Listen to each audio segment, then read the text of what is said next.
I closed my eyes so I can maybe visualize like what was going on and kind of like meditate into it. And the image that I saw was kind of like in the beginning of The Simpsons. You know how you see Bart and he's in detention and he's writing. What I saw was a hand and it kept writing F you, F you, F you. And like I just felt like aggression, like why are you showing me this? And then my whole demeanor changed. I lost track of time. The best way I can describe it was I didn't feel like I was in the driver's seat anymore. And like Jenny was saying, you can kind of see, she was seeing it live, but you can kind of see like my face was morphing almost in a way. And my eyes were completely black. I'm like looking at him and we're like making sure like, you okay? Like, you know, eventually I told him, like, you got to get out of here. Let's go!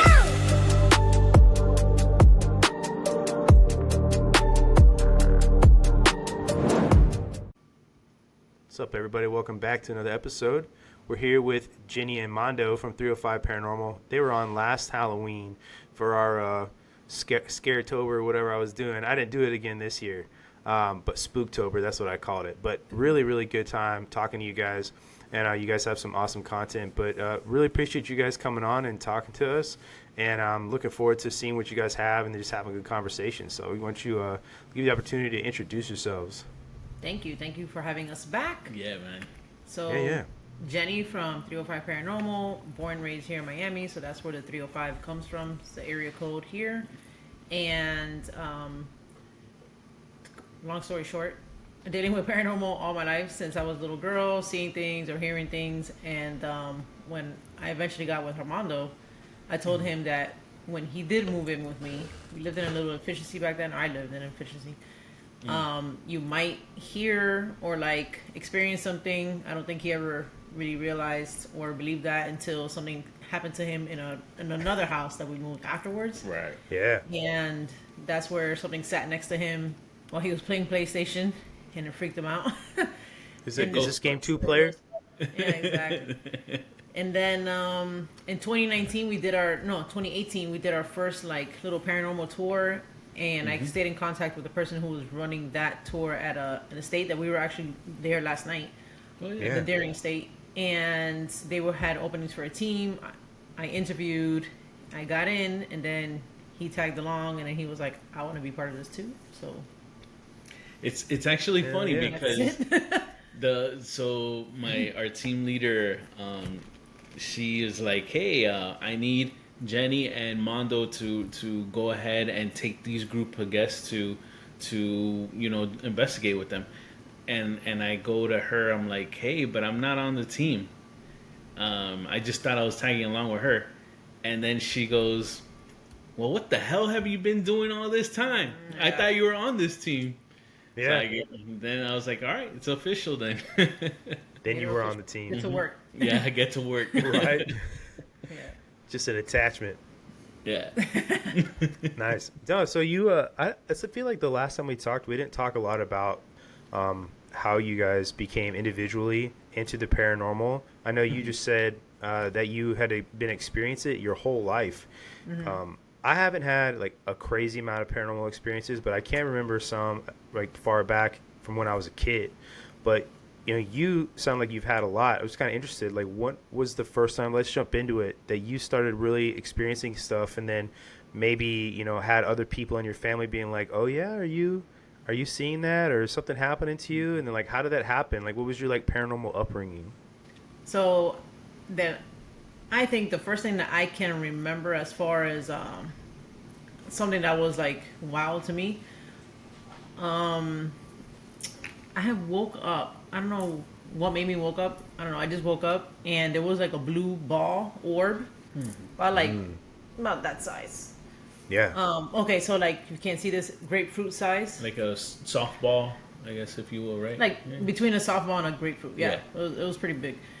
And it was solid blue, and then the outside it kind of like went lighter, so I call it like an ombre, like very light blue. How old were you when this happened? Huh? How old were you when this happened? Oh, I might have been, I want to say like 6. Okay. Yeah, I was pretty young. And it was in the corner closet of my room. So my closet always stayed open with the light on. Like, it had a string light too.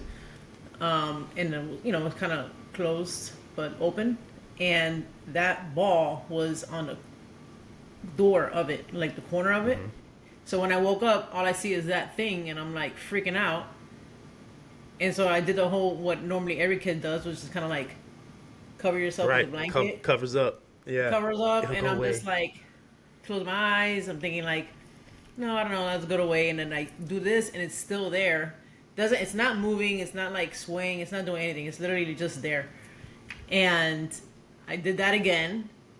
I saw it wasn't going anywhere, but this time I'm just like staring at it with my covers like half of my eyes. And I saw it wasn't doing anything. I literally like, you know how like when you jump, I jumped off the bed, but scared that something was gonna grab me from under the bed on top of that. So I like did like a big leap to my door, and then I stayed out of the door. I looked back, I turned around, I looked back, and it was there. And then all I had to do was go right next door, from my bedroom door. There was my parents' bedroom door, so I like knocked so I could get my mom to come in the room. Every night, I always used to beg her to come sleep with me. That night, she like didn't. It was like she didn't even listen to me. My dad, nobody responded to me in my parents' room. My dad was just like, "Shut the door," and then like that's it. So that night, I basically slept in my parents' bathroom, and I did that for like quite a while until I had There was at one point where I had a parent-teacher conference because I was falling asleep in class. Like legit, you couldn't even wake me up in class. I was like dead. After that, like, what did your parents do? Did they start is this like let me ask you this question. Did either of your parents have a history of the paranormal? And then what did they do after that happened? I mean, like, you were having so much stress that you were falling asleep in class in these situations. They didn't do anything. So I just had to kind of deal with it myself. You're on your own, bro. Call the Ghostbusters. Yeah, literally, and I'm a single child, so like I literally was on my own, like trying to figure it out. When I would take a shower, and so that bedroom back then had a Jack and Jill bathroom, so there was another bedroom, and I didn't like the feeling in that bedroom. I couldn't even be there that long. Was anybody they using used that that as a spare bedroom? Okay. Like, you know. Yeah, guest room kind of thing. Guest room, store my shit in there. But that room, I did not like that room. And that room had a connecting bathroom. And that bathroom, I ended up stopped using that bathroom because when I would take a shower, I would hear people talking. So at one point, I ended up having to take a shower or like a bath with the curtains open. It got that bad. Or I would see things like, like some, like shadows or something. Like peripheral things. No, like on the, how like a shadow, like pretend you had a shower curtain and you can see like if somebody was like walking on the outside. So you see like a shadow. So you were seeing what it felt like something was moving on the other side of the shower curtain. Right, exactly. So with that, and between that and hearing like voices, I just ended up like opening the shower curtain altogether. If not, I would beg my mom to be in that bathroom if I was taking a bath. And then I just altogether, I stopped taking a shower. I'm not 30, I promise. So I would be like, she's like, you took a bath? And I'm like, yeah. And in my head, I'm like, no. But I would just go to the other bathroom and use their bathroom. And I stopped using that bathroom because it was crazy. And in that bathroom, you can see it had a window to the outside. So I would play on the porch. And I would just like, throw a ball like on the wall. And so that bathroom had like a window. And then my bedroom window, right? There was times where that bathroom light would just like flicker on by itself. Yeah. Like I'm watching it, and then I can I go to like the screen door of the front door of the house, and I can see my mom in the kitchen. She would be cooking or whatever she's doing. Again, I'm the only child. There is nobody there. My dad's working, and so it's just me and my mom. So I'll tell her, I'm like, hey, did you turn the bathroom light on? She's like, no. I will have her walk me. Because I'll tell her that I would like see it turn on. And then she's like, oh, that's weird. And then, so everything was just like, brush it off, So your mom kind of pretended like it wasn't happening. Yeah. Dang. Does she have paranormal experiences ever? Like none growing up and none after? It's just kind of like you're unique? I think, I don't know. Not that it's not like she doesn't believe it either. She never, if she did, she didn't tell me about it. She didn't talk to me about it. My dad, I kind of asked my dad, and I thought my dad was more of a skeptic, but he's just, maybe he's low key, like, doesn't want to talk about it. I just found out Yeah. recently that he saw a UFO like when he was a kid. I just found this out like a Right. week ago, and I was like, "You should have told me Okay. this." I mean, the shit I'm doing. What are you doing? You know? No, dude, you want to know? So it's so funny that you say that because listening to your story the whole time I've been thinking about asking you, have you ever looked into the old like writing, the Catholic writing or people who used to document these situations about souls in purgatory? You ever read up on anything like that? Like, what do you? Maybe tell me more. Okay, so yeah, no doubt. So if you were to read like there's books on this stuff. I'm trying to think of a way to like say this, but basically these experiences that you were describing having sound a lot like experiences that are documented from people who were saints, right? And I'm not saying like you're a saint, but like what I am saying is that back in when the Catholic Church was very prominent in medieval Europe, they used to kind of write these things off as like souls in purgatory, and these sorts of sightings and things like that. And in abbeys and then convents and churches, monks or nuns who would see these sorts of things, they would write them off, like I said, as souls in purgatory. But your experience sounds really familiar. And then the other thing with it too, like the disembodied voices and hearing things and talking. There's a woman, I bring her up ever so often, but she wrote a book called Heaven Can Wait. Her name is Diana Pasulka. She's a professor of religious studies at UNC Wilmington. And so some of these people that she wrote about that are all saints, they have these experiences, kind of like what you're talking about, these orbs of light. They call them balls of fire, things like that. And she basically went to this conference where she was listening to people who recount their experiences with like UFO, and a lot of it sounds like basically what these saints were going through back in the medieval period. These orbs of light, hearing voices, things like that.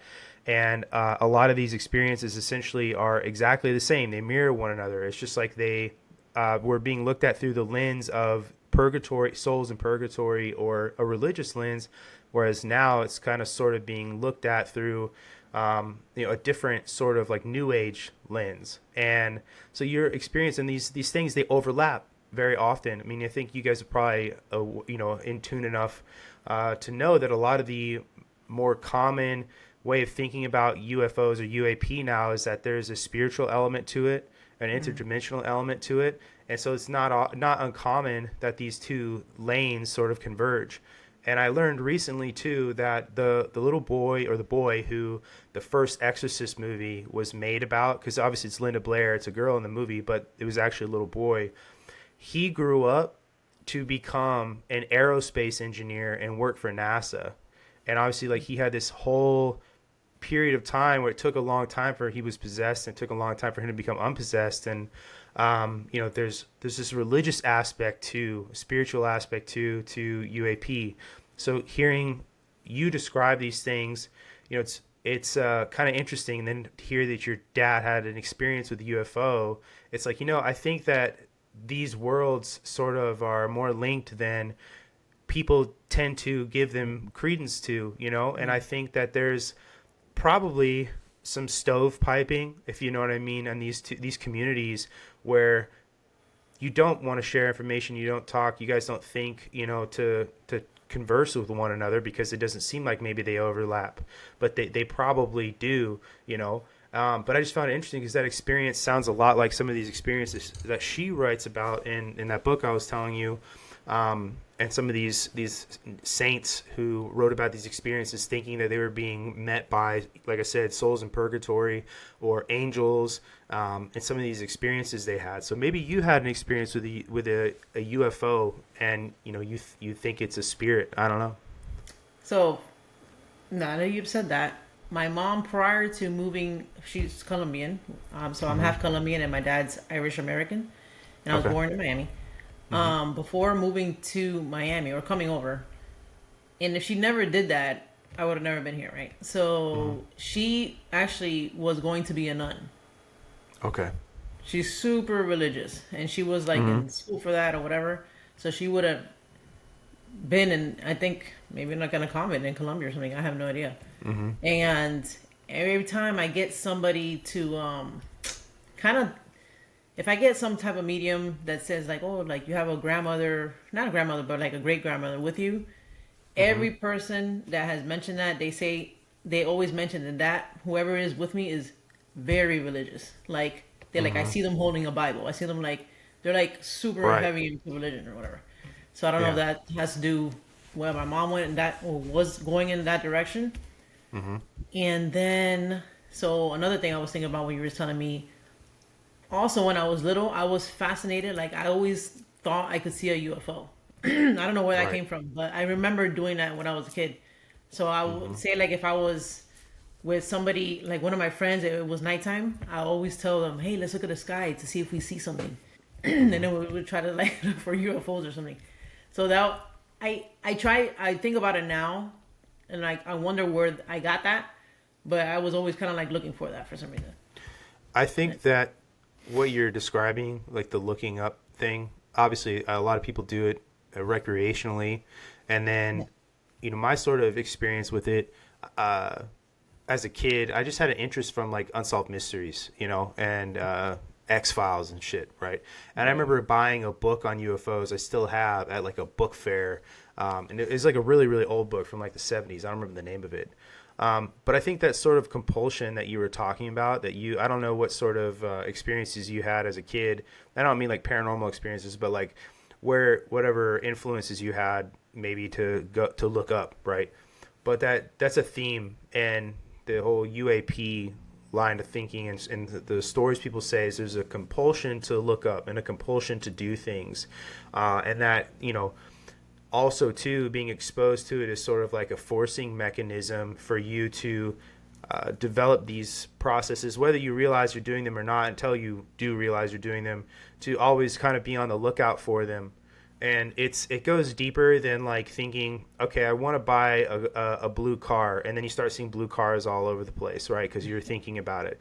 You know, it goes deeper than that. That there's some sort of you know, compulsion thing on a spiritual or mental level, something that exists there that's actually manipulating you in a way to look up. You know, and so maybe you have both of these things in you, and that they're, you know, these communities, the UAP and like the paranormal community like you guys are in, I feel like as time has gone on, especially the last few years, people are more willing to look at the confluences and then talk about them, and then, you know, try to sort of like see where those lines blend and find answers there, you know. So I think it's really interesting that you have had these experiences, because there are so many people, once you start really reading about this, that have both, you know, something that is a UFO or UAP experience, and then also paranormal things that happen. There's probably something physiologically too, I feel like, in people like you guys who have these experiences.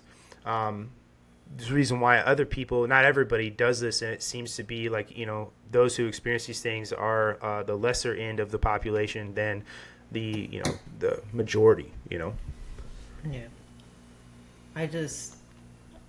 So the reason how it even brought up with my dad telling me about his experience was because so last Sunday we had, and I first learned them from you, was Leslie and Steven Shaw. So then so he always asked me every week, so who are you gonna have on the show this week? So I told him who it was and what they do, and he was like, oh, I had a UFO experience. Did I ever tell you? I was like, no. Just random. Like, you could have died on me twice, and I would have never known this. Like, right? What the heck, man? What was his experience? So I kind of want to get him on record to tell me, like, I want to like kind of document it, but okay, just because I was in the middle of doing laundry and I don't know, I couldn't hear too well, but he was in a baseball game in Philadelphia. I don't know where exactly, and I told him that they have a lot of sightings over there. Yeah. I'm not sure if he actually really knows that, but he was at a baseball game and he saw, like, I don't know if he said it was, now this is why I don't know if it was round or triangle, but he said like he saw like a thing of like lights hover, and it was him and somebody else that was sitting next to him, and they were just like staring at it. and they were just like, "What the heck is that?" They knew it wasn't a plane because it was just like still like hovering. And from there is where I lost a conversation with him because it was chaotic here at the house at that time. Sure. So I'm gonna maybe sometime this weekend I'm gonna try to see if I can record it from him to hear it again. Mm-hmm. But that Did you? is he might have been, I don't know, let's say like 10. Yeah. Interesting. It's not that. It's pretty common to hear people having those experiences from a younger age and not just once they're older. Seems like it's almost like something that follows you your whole life. Yeah. Yeah. Did you ever have an experience, or what was an experience you had growing up where you were like, man, I really need to know more about this, and then maybe something that shook you so much that it kind of changed the direction of your life to where you knew you were going to eventually start investigating this and doing this as something more than a hobby? To me, more of it. So there's certain things that I feel like I probably could have been in very bad car accidents and not been here, or like drowning and stuff like that. Yeah. So I believe there's like a higher power, or like some type of like angel or something. I mean, I know there's angels and stuff like that, but I feel like I believe that there's something like that's been like really I guess, what do you call that? Like protective. Yeah. So that has brought a curiosity, not more a curiosity, but makes me want to learn more about the spiritual sense of that. Yeah. Because I think that all ties in together. Like certain things I think that I've been through kind of ties in with like, could have been something gone really bad and hasn't because something's looking out for me. And then I'll get like a confirmation, I'll like legit get, I don't know. Like my thing is feathers. Like I would literally hold. It happened to me the other day. I was waiting at my job, so we had to take a shuttle to our parking lot. So I'm holding the phone like this outside. There's like nothing over us, no trees, no nothing like that. And my thing is always like white feathers and like baby white feathers. I literally had one fall on my phone. And I like earlier that morning, I might have asked something. I'm pretty sure I did. Because I think I told you about it. I just don't remember what I asked. Because I'm constantly asking the world shit. And, like, I get, like, things like that. Like, craziness. Like, I'll open a bag and there's a feather in it. Or Dude, you wanna, in my house, there's a feather. You want to know something absolutely nuts? Yeah. I was sitting outside on my porch yesterday morning. My wife and I were drinking coffee. And she pointed at the base of the bushes that sit right in front of our porch. And there was a white feather there. Just sitting on the ground, like, and it's still there. Like, I will literally go take a picture of it and send it to you after we're done talking. Like, that's kind of weird. Yeah. So it's things like that. Like, I get a lot of synchronicities and stuff like that, and I've got them so much that I cannot not believe in them. Yeah. This wasn't like a pigeon feather, Like, it was like, it almost looks like it came from like an exotic bird. It not like your normal, like, you see a little feather on the ground. Like, it looks like, maybe you might like hold it and fan somebody with it. Like, it's kind of big too. Like, it's kind of just interesting. Yeah, no, when we just like, what the hell? Where did that come from? You know what I mean? Yeah. Like, almost like an angel feather or something. I don't know. No, very odd. I'll take a picture of it. I'll go out on the front porch when we're done. I'll take a picture and send it to you because that's super weird. Very hear cool. that now. Yeah. What about you, Mondo? Did you grow up with this stuff, or is this something that you just kind of got introduced to later on? My childhood was filled with Teenage Mutant Ninja Turtles, Street Same. Fighter, Miami Dolphins, Miami Heat, Miami Hurricanes. That's what my childhood was. Right. So when she's telling me this, I'm like laughing because I'm like, she's cute, like, she's funny, whatever. Like, I'll check her out. I'll tolerate it. Then she's crazy. Right. We went to go watch the first Paranormal Activity movie. Oh yeah. And he was terrified. Yeah, no, because that was the first movie that I was like, holding on to you. Wait a second. The movie ended and there weren't any like credits, where it says like the actors and the name of that. Right. It wasn't that. I was like, yeah. did we just watch a snuff film or Right. like Like you thought it was a real thing, and in my head I was Um, like, no. and no, so we go home and I'm like, yo, I'm not gonna go to straight Kinda to sleep paranoid like now? this. Let's go to like Walmart or They, something. yeah, we literally Go to Walmart. Yeah. So we went to Walmart and I'm No pump like, all subs. right, look. Whenever I watch something scary, I don't mind watching scary movies, but that can't be like the last thing I The watch last thing, before I go nah. to sleep. No, So I'm gonna go turn some turn Family on Guy like on or something. Family Guy or like Yeah. Futurama or Something dumb. Aqua Yeah, Teen funny. Hunger Force something. Yep. So we go and watch it, whatever, and then we're like, all right, yeah, let's go to sleep. Bam. So we turn off the TV, and then like 30 to 40 minutes later, I get woken up by the TV just turning on by itself. Hell no. And this was What'd you right do, after dude? watching a movie. I'm like, bro, guy out. what the hell is going on? Like now it's like flashbacks of her telling me all these things happen, and we Right. just watched this movie, and now this shit is happening, and I'm getting dragged into it. Yeah. Bro. So it was that, and then Spooky said, yeah, "What's up?" the whole ghost butt story. Where just to make a long story short, I'm playing PlayStation and sitting on the futon, and when you're sitting on a futon, you kind of hear the springs going down. So Yeah. I heard the impression of somebody sitting next to me. I saw literally like if somebody was sitting right next to me, and I felt complete cold on this side of my body. Damn. And it wasn't until that I went on my first investigation with Jenny and the team, that one of my team leaders, we investigated a church, awesome location Yeah. that we went to, and we go and I'm completely surrounded like a circle of a cold spot, and I can't move. I tell Jenny to come to me, and I tell the lead, and they like kind of like reach towards me, and they're like, "Ooh, it's like super cold by you." Mind you, this is a church that is kind of well, It was abandoned. Yeah. Okay. Just so there's no AC. It's super hot, Yeah. and for us to feel a cold spot, it shouldn't be happening. So it kind of clicked onto my whole ghost butt story, and there it was. I had my first answer in the paranormal field. So what was it that I experienced back then?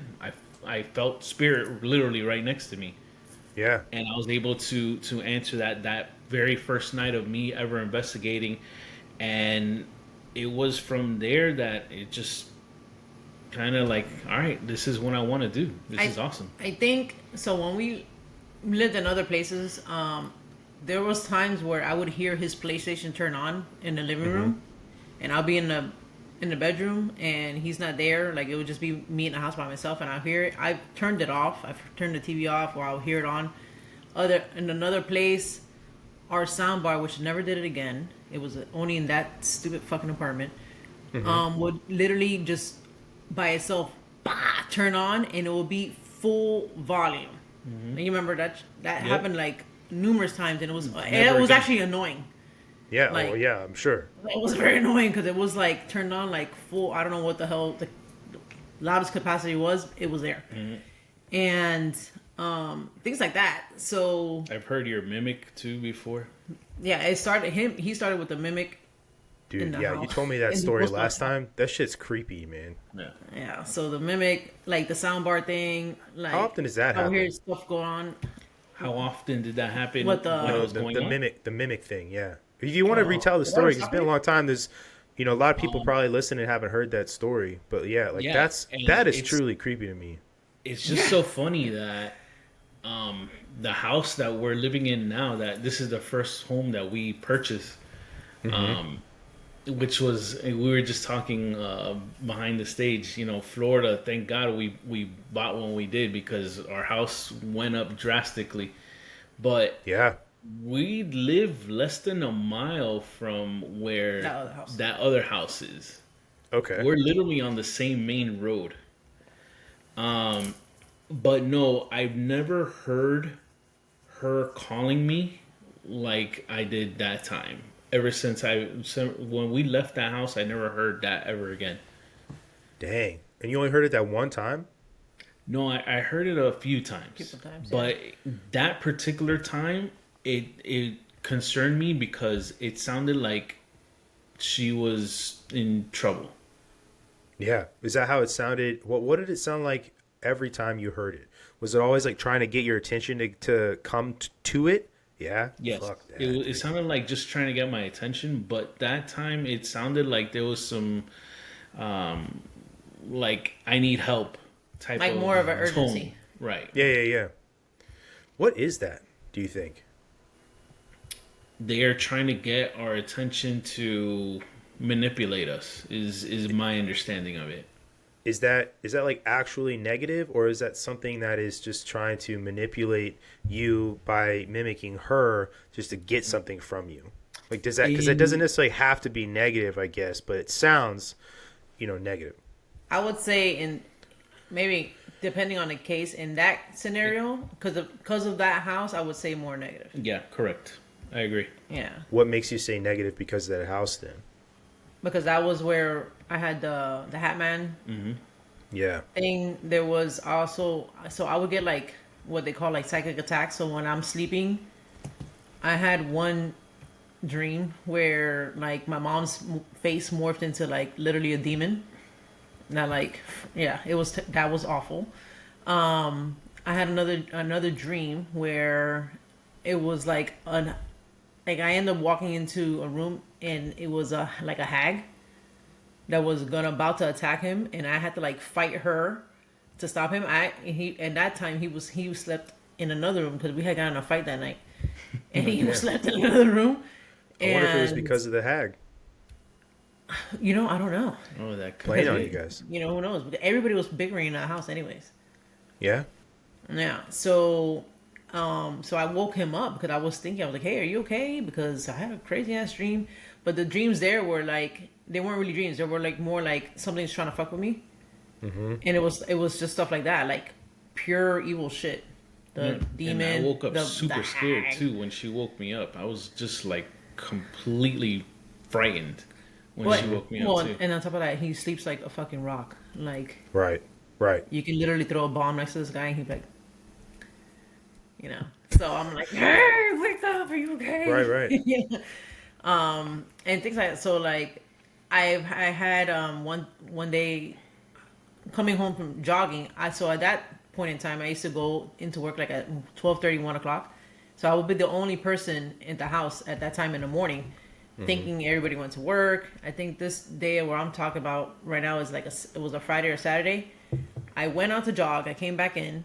I went to the kitchen to like, I don't know, maybe get water or something. I was messing with the kitchen counter and there was a baby monitor there. So because every once in a while, our friend who owned the house, his niece. Yeah, it would be his niece. His brother's daughter. His brother's daughter would sometimes be at the house, and she had a room upstairs. So they had a baby monitor in the kitchen counter, and as soon as I got like water or something, like I heard would have been her voice come through the baby monitor. So there is that's the mimic thing right there. Right. So I thought it was her, and I even said, I was like, oh, Crystal's here. I was like, okay. And then come to find out I'm still in the kitchen, the front door opens, and then my friend comes in with his mom, and he come in from like BJ's or Costco or something. And I'm like looking at him, I was like, wait. I was like, hey, Crystal's here. He's like, no, nobody's here. He's like, we just came from like the store. And I'm like, I'm like looking at him, like, yeah, because he had like a big ass thing of toilet paper in his hand and shit. I'm like, yeah, okay. I was like, nobody's here, and he's like, no. And then automatically he was like, why? And I was like, because I heard Crystal on the baby monitor. And he's like, no. I had to go upstairs and go check. I was like, oh god, but no, nobody was there. So it's like shit like that. Like it was always something like. Oh, and then one time we had a Halloween party. Okay. So I had like big ass hoop earrings. I always had them next, so I take them off to go to sleep and I have them next to me on the nightstand on the nightstand next to me. I couldn't find it, so something was messing with me this way. Check this out. I couldn't find it. I like gave up on it because I was dressed as a pirate kind of, so I had the big earrings. Right. So then, yeah. So then I couldn't find it. I just ended up going about the evening without it. I went upstairs. I don't know what the hell I went upstairs for, but something made me go upstairs. In our room, in that room that we were staying in that night, next to my bed, there was like a candle that was almost like if it was on, but it was burnt out. And dude, it was crazy.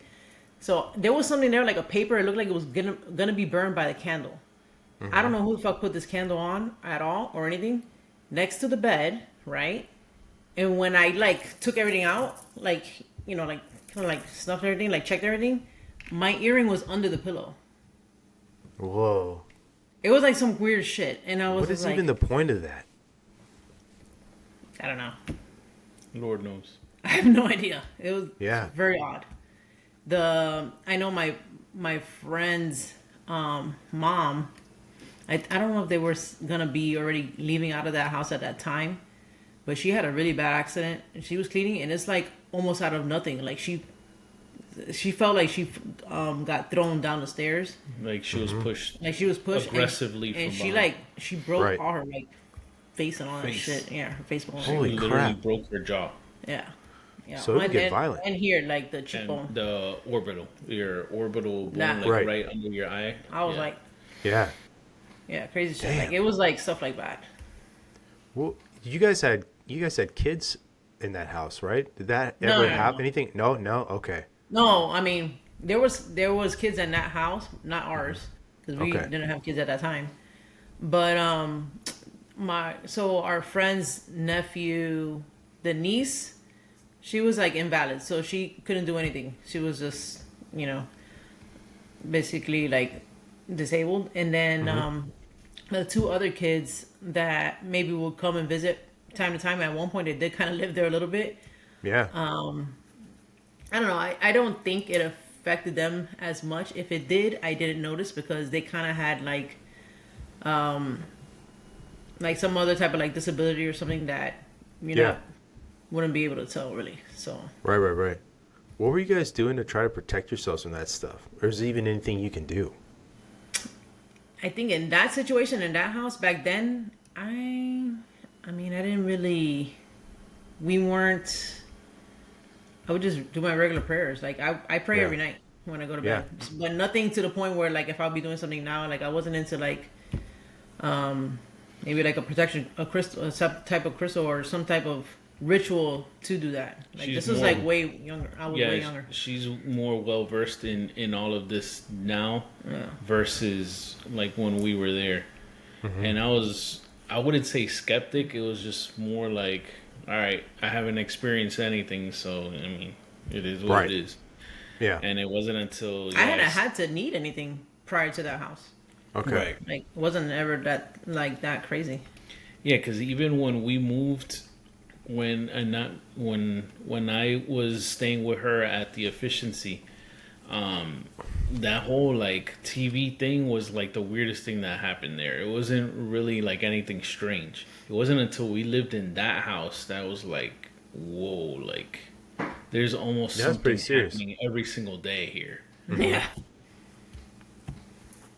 Have you It's guys funny. reached back out to try to find those people, maybe the people that are living in that house, and be like, hey, we're a paranormal investigation group. Could we come check this house out? Have you guys tried to do that? It's Funny. funny that you mentioned that story, Brandon. So without dropping the name of where I work, but I work for a financial institution, where the current owners actually are paying off a vehicle there. I've come to find out. So I'm kind of like slowly maneuvering myself into doing that. I was just like, hey, at one point I lived in that house, and it was Whoa. just kind of like conversing a little bit. I want to see if I can come across this individual a few more times before I kind of like finagle my way in there. Right. Have you ever had anything crazy happen? Hey, man, you ever seen You any ever seen a demons shadow in your man? house? Right? Yeah. Let's talk money and ghosts. Yeah, for real. Dude, that's crazy. I really would love to like see what it is like in there now, Yeah. because I think a lot of it has to do with the people's energy in that house anyways. Yeah. Who knows? Yeah. And there's a whole bunch of different factors that could have been. Whatever it is, I'm probably sure it stayed there. Yeah. And then who knows what the hell they're doing. Didn't you say they were selling? No. They were buying a vehicle. No. Okay. Yeah. Yeah. No, it's interesting you say that because when I lived outside of St. Louis, there's a radio station there that every year they do like a Halloween special. And one of the years I was there, they went and stayed the night at the Exorcist house, which is in St. Louis. And they had said on the radio station that there are people that live there right now, like they own the home. Yeah. I don't know if it's the same people because this is like 2006, but that they said they'd never had an issue, ever. And like this is like when you think of scary shit, like that movie comes to mind as like probably one of the top 5 things you could ask anybody. Like, hey, name a scary movie. I guarantee you, like 9 times out of 10, somebody's gonna say that movie, And I just couldn't imagine going through the house and the realtor is like, okay, yeah, 5 bedrooms, blah blah blah. And I gotta tell you. You ever seen that movie, The Exorcist, with Linda Blair? Well, actually, this is the house, right? And you're like, oh, okay, that's cool. Yeah, we'll do this. Let's get a Sweet. mortgage for this place, right? Yeah, no, fuck no, dude, no. No. I told you my story about England the last time we were talking, didn't I? Yeah. Yeah. It's No, super man. I will never, I never in my mind, like why we stayed at that house. Because the whole 4 years that my parents lived there, after I moved out after a year, like they all just had crazy shit happen to them on a regular basis. It's like I would never elect to stay any place like that. Like if I had no other situation, or no other like means to find another place to live, like you got to do what you got to do. But like if I had the option like they did because the military's paying for you to stay there, I'd gotten the fuck out of that motherfucking house, man. And I did after a year. Yeah, just craziest, roughest shit, dude. Like you saw that the little coins. You're like, what are these little coins here? Right? Yeah, the St. Michael's coins in the window. Yeah. And I red flag. I definitely think I had some spiritual attacks, like what you were saying. I didn't think of them that way or like know what to call them back in the day, but just the sleep paralysis that I would have, and then the radio static noise, and just the fear that I would feel in that room, and then the shadow figures I saw in that house too, like just craziness, man. And I've never had experiences at that level anywhere else. Like I've had other like minor things.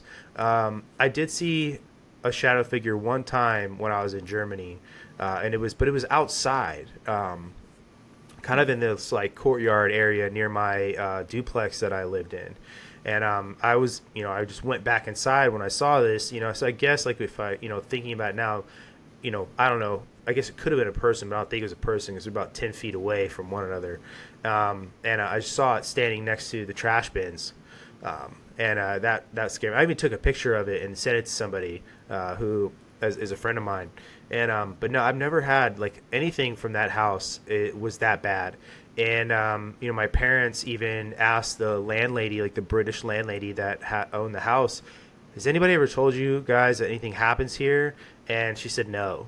It's like, well, us and the previous tenants have had weird shit. Like the last people called the British priest to come in here and cleanse this house, and it didn't fucking work, And so I mean, thankfully, and knock on wood, right? Knock on wood, I haven't had any issues here. But no, it's got to be something on your mind too. Like as parents, does this ever like worry you that anything you guys do like will bleed over into your familial life, or has it bled over into anything like that where you feel like you worry about your kids or anything like that? No, thank God, no. And honestly, it's thanks to this woman right here.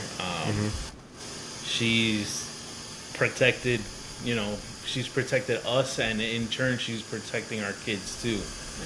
So she does her routine after every investigation. A lot of people don't like. They're like, I don't.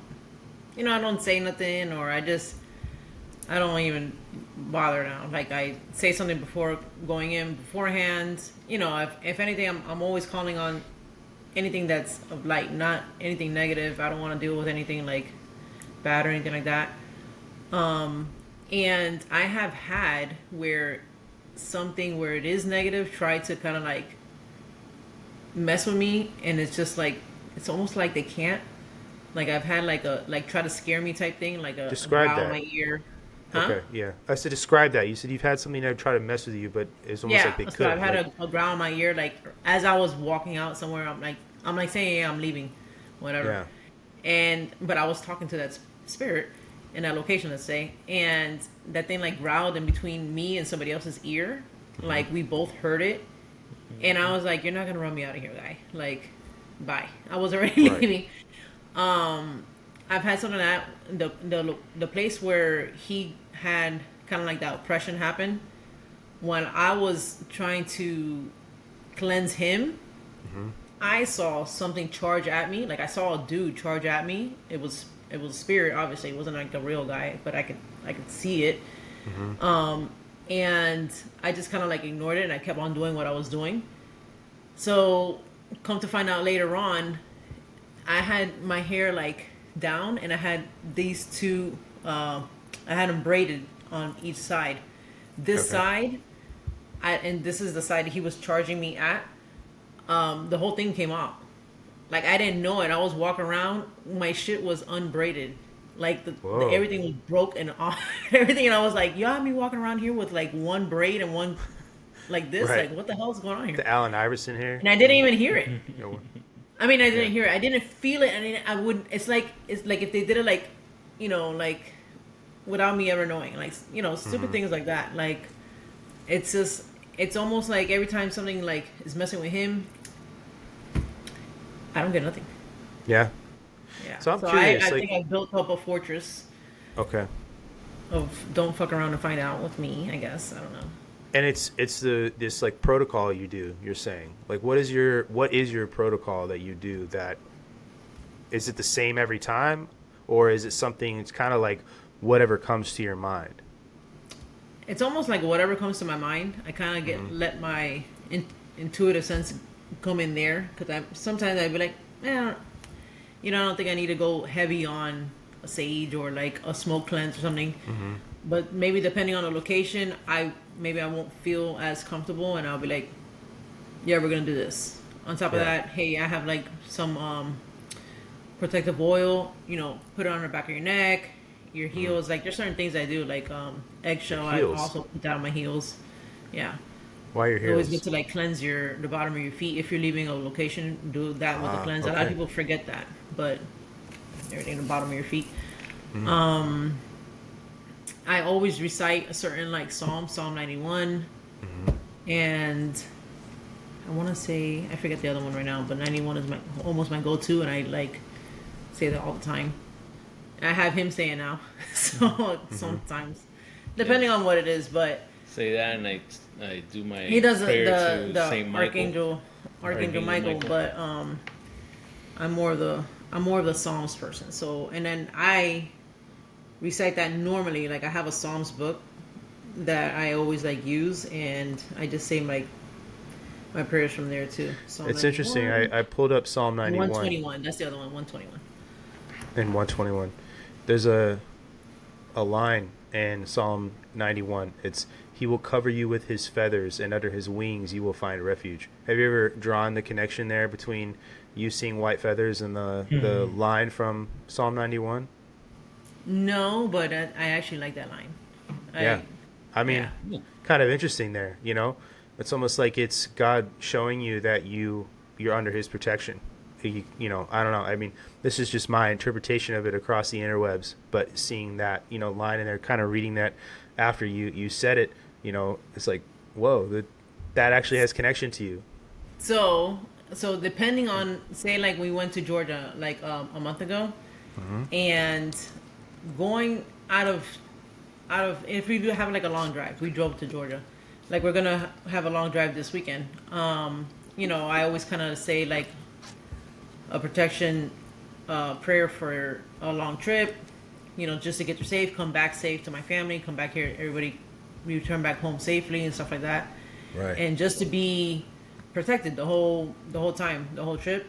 So particularly, let's just say when we went to Georgia, I had done the same thing. So we were gonna go to a place that I've never been to, so I don't really recognize it, so I'm not too familiar. I did the same thing coming back. We didn't know until after the fact. We could have avoided. Okay, so we drove up in my car to Georgia. The whole time we were there, we were with our friend Stephen Mella from Black Smoke Paranormal, and we were using my car. But to go to the place we were going to investigate Saturday night, Steve was like, "Hey, let's use my car because you were driving all weekend." And I was like, for the past day and a half, and I was like, "All right, cool, whatever." So, and he drove up. He lives down like 30 minutes away from us, so he drove up to Georgia also in his car. The moment we were gonna go in his car, like his AC stopped working. You had went in the car earlier that morning because they went to take drone shots and everything. The AC wouldn't work, and he was like, "You know what? Forget it. Let's just go in your car." I was like, "Dude," I don't care. Let's just go in my car. Yeah. Like, let's just get out of here. I was like, but I guess he didn't want anybody to feel uncomfortable with the AC and stuff like that. When we returned back, and it was like late as shit because we had to leave that Airbnb probably like 8 a.m, and we got back to the Airbnb about 3 o'clock in the morning. So I got a couple hours of rest, and then to drive back down to Miami. His AC worked when he turned it back on the next day. Also, so when we're going to that location, it's a lot of like hills. It's very like deserted. It's just like forest, nothing there. And he ended up catching a flat tire. So he was thinking that it kind of everything all happened on purpose, so we wouldn't have gotten that flat, like at who knows, in the middle of fucking nowhere. Right. With no damn phone reception. No kidding. Things like that. Played out the way they were meant to play out. Right. It'll be like a lot of stuff like that kind of like happens. And I think Dave noticed it at this point because something else happened. I just can't remember what. That I think maybe Stephen Miller, he was like, this is like, I think it's kind of got something in the back of his head. He's like thinking like, I think something happened. It all happened like for a reason, Yeah. And I would see like, say that day, I would see like, I mean, I know it sounds crazy to people, but I would see like my own little confirmation feather. Yeah. Like, hey, everything's going to come back home. You're going to be okay. Like, you're safe. Like, I take it as, like, you're good. We're watching over you type shit. And I got that on the way back. So I always get them. If I ask for it, even when we flew to Gettysburg, I had the same thing. I had, like, a series of numbers that only followed me that weekend. And then that's it. Like, it didn't follow me anymore. So that one was 444. Okay. These are angel numbers. Yeah. So I get a lot of angel numbers. So it's things like that. And then I had him before going on a trip, coming back from the trip. And then he was just, he hates flying. He won't even eat. He's like terrified. I won't eat. Yeah. Not until I get. But I was telling him, I'm like, we're good. Like I can sense it. It's just the nerves. You don't want to eat. Okay. If this plane goes down, bro, my last meal ain't gonna be airplane food, dog. I swear to God, I will not eat until at least we're within 5 minutes of the hotel. Yeah, as long as we're interesting on ground, he's okay. Right, that's kind of interesting. So you said earlier you have a lot of synchronicities. I think that synchronicity is an interesting thing because I see a lot of the same numbers often as well, and coincidentally, this could be my millennial upbringing that I see 1111 all the time. Right in the Make-A-Wish thing. But I often see 1029. Like I'll look at my watch or across the room at, the microwave or something, and I'll see 1029 very, very often, which is coincidentally the same numbers for one of my children's birthdays as well. Cool.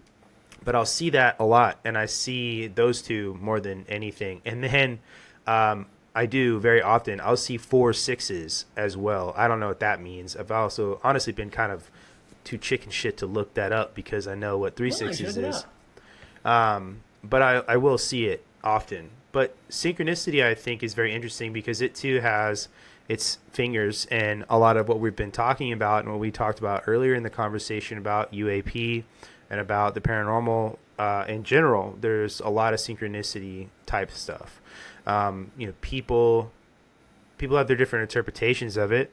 I feel like synchronicity is sort of the universe letting you know that you're doing what you're supposed to be doing, right? I don't know how you interpret it, but I think a lot of people do, and I think that most people, when they experience it, it is sort of an aha moment, but it's a positive aha moment. Would you agree? And then what does synchronicity like mean to you? Yeah, I think it's like a definitely like an aha moment. But if you recognize it, like some people, maybe they'll just shrug it off, or until it kind of like. I think you always get those signs. It's just until the person actually recognizes it and realize it, then you'll be like, okay, we got you. Like you see it now, you're gonna recognize it now, so we'll do more. You know, and then if you're asking for like I've asked a question, please let me know a sign, whatever, and then I don't know, give it a time frame. Give me a sign within 24 hours or something. Yeah. I have no idea. Depending on how desperate it is that you want to know something, maybe you get your sign. And people can say like, oh, maybe you're looking for it, but like, it has to be something that's like so crazy, that's like so ridiculous. Like, what are the chances of that? And then Right. I will take that. But I think it's just that the whoever's looking out for you is listening to you. Yeah. So to me, it's like, no, you're not ever alone. Just people don't really realize that. Yeah. What? So I looked it up. What the 4-6 is, and this is what it says. That's meant for restoring balance, nurturing relationships, spiritual awakening, letting go of worries, positive energy, and that seeing that means that you're amplifying those qualities, and it's urging you to embrace your role as a caregiver or helper in the lives of others while ensuring you're not neglecting yourself. I think it's interesting. I don't think I've ever told this to you guys, and I've only told a couple people this in general, but the number 29 has a lot of there's a lot of synchronicity to me there, and a lot of meaning. Okay, so I was born January 29th. Okay, my grandfather was born on the 29th of the month when he was born. I had a child who passed away shortly after birth, and her birthday is also the 29th of the month. Then my two other kids are both on the 29th of the month.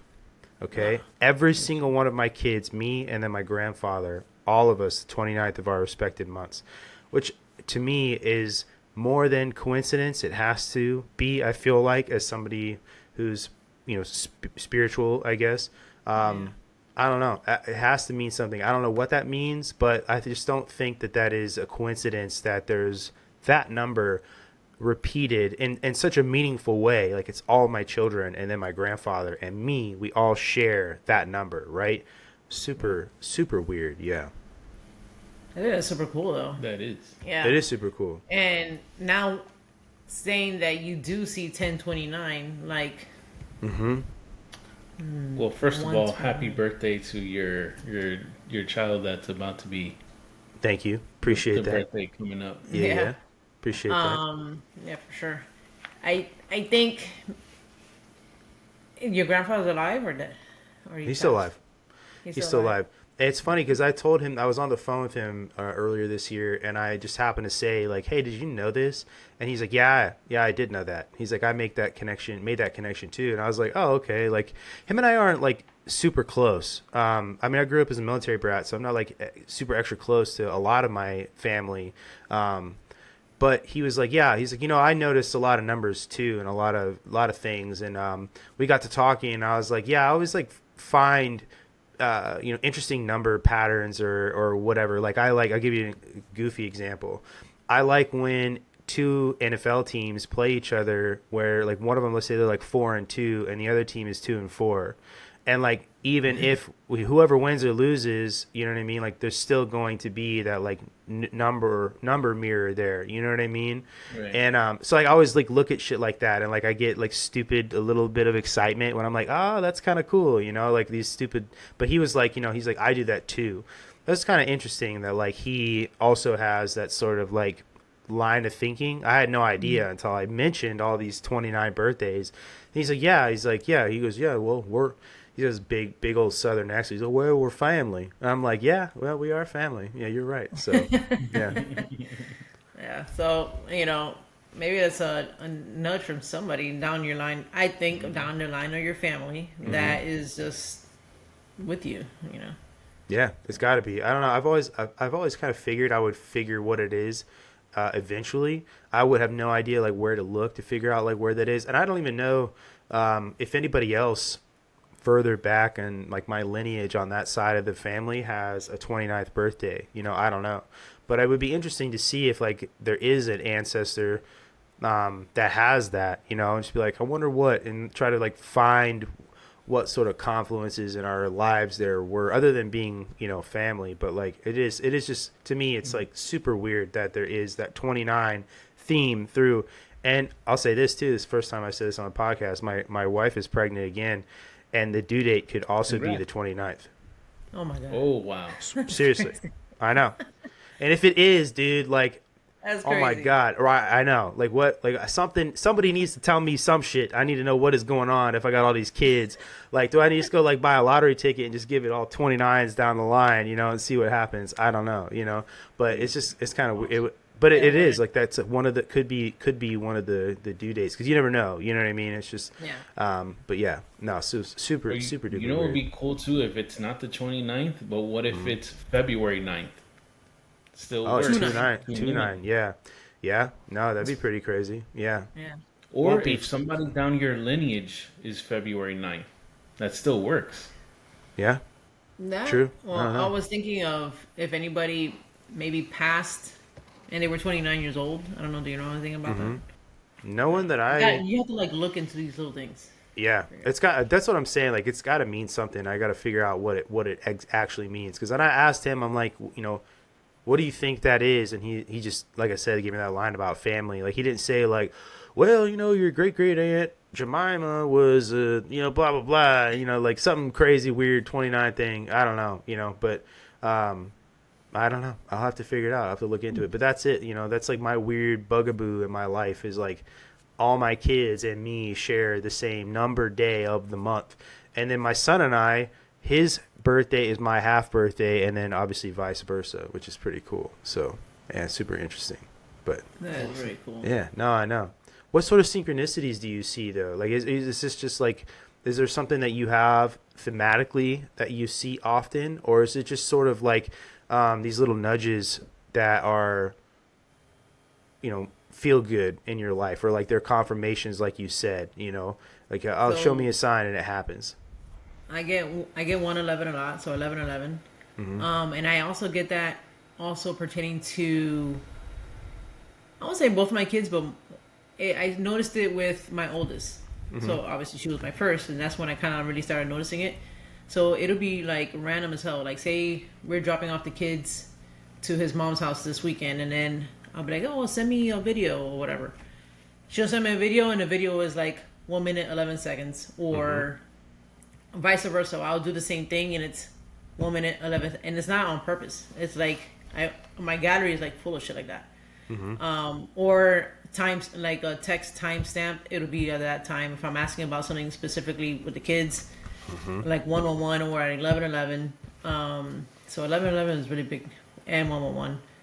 I also get, so if I'm asking for my ancestor or my great grandmother, I'm not sure who it is. One of them, it's my great grandmother or my great great grandmother. I'm not too sure because I never met them. But anything referring to them, I find a bobby pin, and it'll be like in the most weird ass places. It's always bobby pin. Weird. I found them here in the house. I don't use bobby pins in the house. At work, in the middle of the street, like I'm literally like walking right on top. I'm like, what? Are you kidding me right now? I'm like, okay, like it'll be like that. Bobby pin. So 1111 111 and ladybugs. I get Ladybugs. Interesting. What about you, Mondo? I've never noticed, but I've been getting the white feather a lot recently. And Jenny was telling me, because I was thinking that, maybe whatever's trying to give a message to her is maybe giving me the same message. But then she kind of correlated it to my my uncle that was kind of like a father to me. He recently passed, and I've been exclusively noticing these white feathers since he's passed. He passed like in the spring of this year. Yeah. Dang. I think that's interesting that you both share that, you know? I almost think it's like easy to recognize for you because your wife sees these feathers, so it's an easy transition to reveal itself to you in the same way, you know? And then also I think it speaks to probably the bond that you guys have as a husband and wife, you know, that you guys share that as well. I don't think that that's random personally. Yeah. But he's like, now he'll tell me, he's like, I just saw this and it was like inside, or like inside his car or I've something. seen like it, yeah. Oh, inside weird. my car randomly. Yeah. I seen it. I seen 3 times in either outside or inside of my job. I've seen them like. There was one, and I'm looking to see if there's a bird anywhere. I'm pulling into my community, and just like a feather just like floated and Forrest like Gump landed style. right in on my hood. And I'm like, wow, like there's no birds anywhere. I'm looking everywhere. I don't see anything. And white I've feather seen every them, time, at right? home. And every time I think of like one of my most recent memories of my uncle, that he's coming to help me out with Jenny's car, and he's calling me. He's like, "Hey, I'm pulling up to your community." And there's this joke that even her dad says it. In order to get to our house from the beginning of the community, you have to go through 19 speed bumps. Whoa. 19 speed bumps. It's terrible. Whoa. So my uncle, he's like, he gets to the house, he's like, I gotta pee right now. I gotta pee. I guess it was all those like bumps of going through the speed bump. Yeah. That'd be rough. And it's funny how I've seen him in the front entrance, and then in the house, it kind of like correlates. It's like, It triggers. that has to be him, because we made that joke of like the 19 speed bumps. And Right. That's funny. That's interesting. I'm gonna shift gears on you guys a little bit. You guys have far more experience in this than me, so I'm really interested to hear what your most terrifying experience was. Whether maybe it was when you guys were investigating, or maybe it was something that just happened to you randomly. It doesn't even have to be something you both experienced. I mean, if you guys both have a story, I would love to hear it. But whatever, something happened to you guys, like holy crap, like that was truly scary. Truly scary. I mean, it's so. She's like, so many so things. hard. Is it? Okay. No, it's just I don't. Maybe the only time I was like terrified was like the example of the dream. Like that actually terrified me. The dream I had of my mom's face morphing into like a demon was terrified. But okay, the terrified was when we lived in a house and I had I guess I call it a Hatman. Yeah. That kind of like hovered over me. I don't know if we talked about this in a previous podcast. That I think was terrifying for me. Anything, one, could I never experience anything like that, and it was like dark, like darker than dark, and I can like feel it like on top of me, and I just felt like this fear. So I think that, but I will say that. You have anything? I can't say, Brandon, that anything that I've experienced in this field has scared me. I'll be straight honest with you. I'm more scared of the living than I am the dead. Fair enough. Nothing has really fazed me. Other than like what happened to you at the jail thing. Besides the jail, yeah. I mean, Remind me, if you guys have told me before, remind me, or just tell the story, because nothing came to mind. No worries. So actually, we were investigating at this place that we're going to now. So a friend of ours, he hosts a Para-Unity event. That was the first year that he did it. Yeah. So we were investigating with a bunch of different like teams, and I believe there was someone that was antagonizing a bit and maybe calling upon something that shouldn't have been called upon. Oh, is some And part of your group that this, was doing this? Like No. no, antagonizing? he was completely someone else Yeah, from a like different this is, team. we met that person the first time. That was the first Okay. time meeting that Yeah. person too. Yeah. Oh, Um, and we go and we investigate, and I was being reckless in the sense of I wasn't really taking care of myself protection wise, and I didn't really set my intentions. What I didn't do it. I'm not beating around the bush. But I don't think you did before. That's another thing too. Like he hadn't prior to that experience. Well, yeah, You know it's what I'm just saying? like everything else. Just like the country, in a sense, we wait till something fucked up happens and then we react. Oops. yeah, man. Tragedy drives It is change. what it is. And you know, I neglected that, and I paid the consequence. There's no way around it. So basically, I was trying to.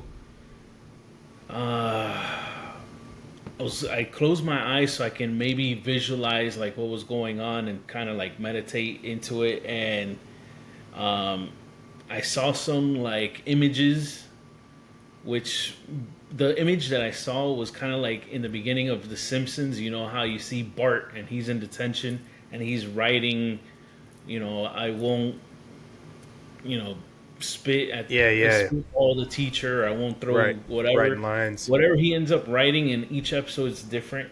But what I saw was a hand, and it kept writing "f you, f you, f you," and then like I looked down, and it just was that chalkboard was going down for like it looked like blocks or like miles down, and it was already filled out "f you."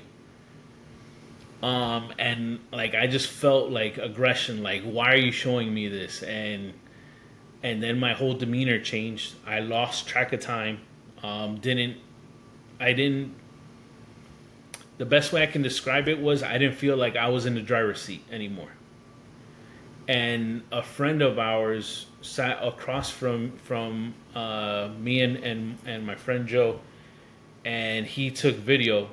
And like Jenny was saying, you can kind of see, she was seeing it live, but you can kind of see like my face was morphing almost in a way, and It looked different. my eyes were completely black. Like all this was like really dark.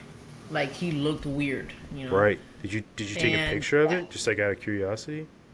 No, because we were like literally like Freaking out in the moment? not freaking out, but we were doing EVPs at the same time, and I'm like looking at him, and we're like making sure like it's you okay, like you know. Eventually, Right. I told him like you got to get out of here. Yeah. But at the same time, damn, I was gonna say something. I lost my train of thought. That's alright. Keep going. That was the time. That was the time where when I took him out, that I did the cleansing on him. That I saw And the something whole charge braid at thing. me. Right. That was that That was same the whole night. situation.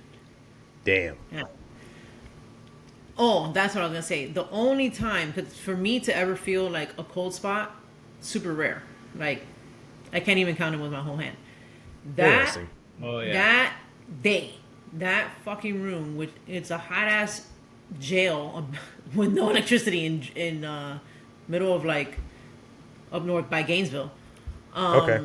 Trenton is Florida. where that is. Okay. So Yeah. that shit got like a meat locker. When I tell you, it got so cold, and it was funny because like he was making all these noises, like doing like this, like with his hands, but on his like thighs. And I'm like, we're trying to do an EVP. Like, what are you doing? He's like, it's cold. And I was Stop like, making noise. yeah, I was like, stop making noise. It's so annoying, right? We're trying to take an EVP here. Yeah. Right. But it wasn't until she And- reached over and she's No, like, it didn't, because it didn't go. It was like on them. Yeah. So it was like Whoa. him, like Armando, Joe, and then the next seat over, like this way, like an L, it was me and then somebody else. So like even Joe wasn't even cold yet, and then he started getting cold until it was like I can like my knee touch his knee. Yeah. I can feel like cold, and it started. The more it went on, the whole room started getting like cold. Like it literally Yeah. felt like a meat locker. I have yet ever felt anything. I never felt anything like that. and we've in my been life, there ever. like a few times after the fact, and it never ever has been like Yeah, that ever yeah, again. like there hasn't Yeah. been negative like that at all since. And I actually get like a child spirit that tries to like talk to me all the time. There, I'm pretty sure it's a child. You really think it is? It's not something trying to pretend to be a child? Nah, I think That's sad. because there is a child buried there on the grounds. I think there's Okay. two of them. So and for the most part, I kind of noticed that I get interaction with children, even when we do events.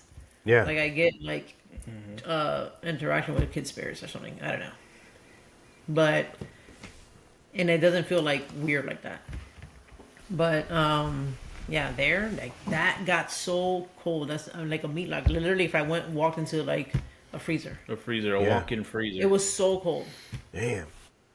What I'm interested to know your thoughts. Like, what are the different types of things that you guys are encountering? Like, obviously everybody has their own opinion. Like, if ghosts and spirits are, they're two different things, and if they are the human dead, or if there's something else, maybe something that was never human that's a spirit, right? Like, obviously, like something like a demon obviously was never human, or an angel was never human. But like, what do you guys think that this majority of the spirits that you guys interact with are? Do you feel like they are spirits of like the human dead, or do you think that there's something else, or do you have a whole nother theory altogether?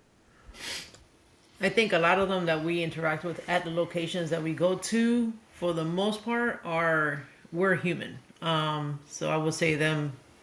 I would call them ghosts, like earthbound spirits.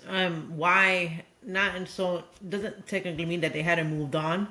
I can probably call on anybody, like, hey, maybe hopefully I can call his grandmother to come talk to me or something, and they might show up. But they were living at one point. As far as the only time I've ever think I've interacted with something that's never been human was at that house, and that was the actual shadow people there. Not only the shadow people, but the Hatman that I saw, because they were completely different entities. I don't think they were ever human. So I just think they were like, I think they are just entities that kind of but I don't know, they want, damn, what's a good word I'm trying to, they want to keep that negativity. Like in that place, everybody was always bickering. So they thrive on that negativity. Yeah. They feed off of that energy. Yeah. And I don't think they were ever human at all. Demon wise, I don't think so. Only except for that thing that came through in that dream. Yeah. So maybe there is like some lower level type of demonic-ish spirit there, and it could be because, they were doing kind of rituals. They were doing some, so here in Miami, we do a lot of, Santeria and like, and stuff like that. We weren't doing it, but the people who did live there did that, like offerings to keep the girl I told you to live longer, because she wasn't supposed to live as long as she did. Right. So It was then- a miracle that she was yeah. alive for as long as she was. Yeah, so I think so they did do offerings and in turn to like keep her like longer. So I sure that brought in some type of like weird shit to the house, and maybe that all of that had to do with that, because every time that I've found out, people who've done rituals at their houses, or they lived in a house that they're like, oh, somebody who used to do practice Santeria or something like that lived here, that house always has like issues. Like we've come across that through residentials and stuff Is like this that. Yeah, I don't, my experience with it, they are human for the most part, and I kind of categorize it in 3 different categories. okay? First, they have unfinished business. Second category is they're not ignorant, but they just want to continue on with their daily routine. So Bob passed away, and his favorite thing to do was get a cup of coffee and read the newspaper. He's going to be doing that for the rest of eternity. The third one, is they're scared of the I consequences would say of that. their Yeah. the repercussions of their actions that they did. So we've come across spirit that didn't want to go to the light because they murdered someone and they were scared of, you know, Yeah, being so judged. you get And so those that is like an earthbound spirit to me. So those stick around, and they kind of like they stay in like darkness. So if you ask them where are you or like what do you see, black, dark, nothing, and they're pissed. So them being so pissed, they kind of want to make you pissed. So they try to like Bring you down to make the- you negative. You know. So this is so interesting because there's not like a taxonomy of what spirits there are on Earth, because I don't think anybody, on our level plane has the ability to come up with some sort of taxonomic thing for them. But you think about, like you said, there's earthbound spirits that don't want to move on because they're afraid of the consequences, and then there's Bob who likes drinking coffee and reading the newspaper. Like, I wouldn't think that spirits like that have that much authority over what happens to them, like sovereignty in the afterlife. Like, I have always thought that spirits were going to either go to heaven or go to hell, like be judged, right? And so why do you think that there is that? Like, if you're like, let's say like you aren't afraid of the consequences of your actions and you just want to, relive these routines over and over again. Like, if the alternative for you is heaven, right? Let's just say, why wouldn't you want to go there? Like, why stay on this plane? Or is there not a choice, for some, but in a choice for others, like you said, because they don't want to face the consequences? Like, what is that line of, having to cross over and then go into whatever truly great beyond there is, and then being stuck in this sort of like purgatory of being an earthbound spirit? Like, what is the deal with that? I think so. I mean, that I wouldn't know, and that'd be good to like ask. Like, I like to ask questions like that. So maybe when they die, supposedly you get like a life review. You see everything that you've ever done to everybody, and how it's ever made them feel, you feel, vice versa, right? So maybe they just an extreme guilt, or they see they've caused somebody so much harm that they're just like stuck on that and they don't want to accept it or move on from that. Maybe if they did accept it, because Right. at the end I don't think you will stay in hell. I think you just have to like go through that emotion, even as human and as after even when you die, like you have to like grow as a soul. You have to experience that and then probably move on, like you okay, wherever you go after that. But it's like we build our own. So the whole like heaven and hell thing, I don't think there's like pitchforks and fire and stuff like that. I think it's just all those people, they've made their own little hell, and that's why Right. they're stuck lonely and just kind of like living that.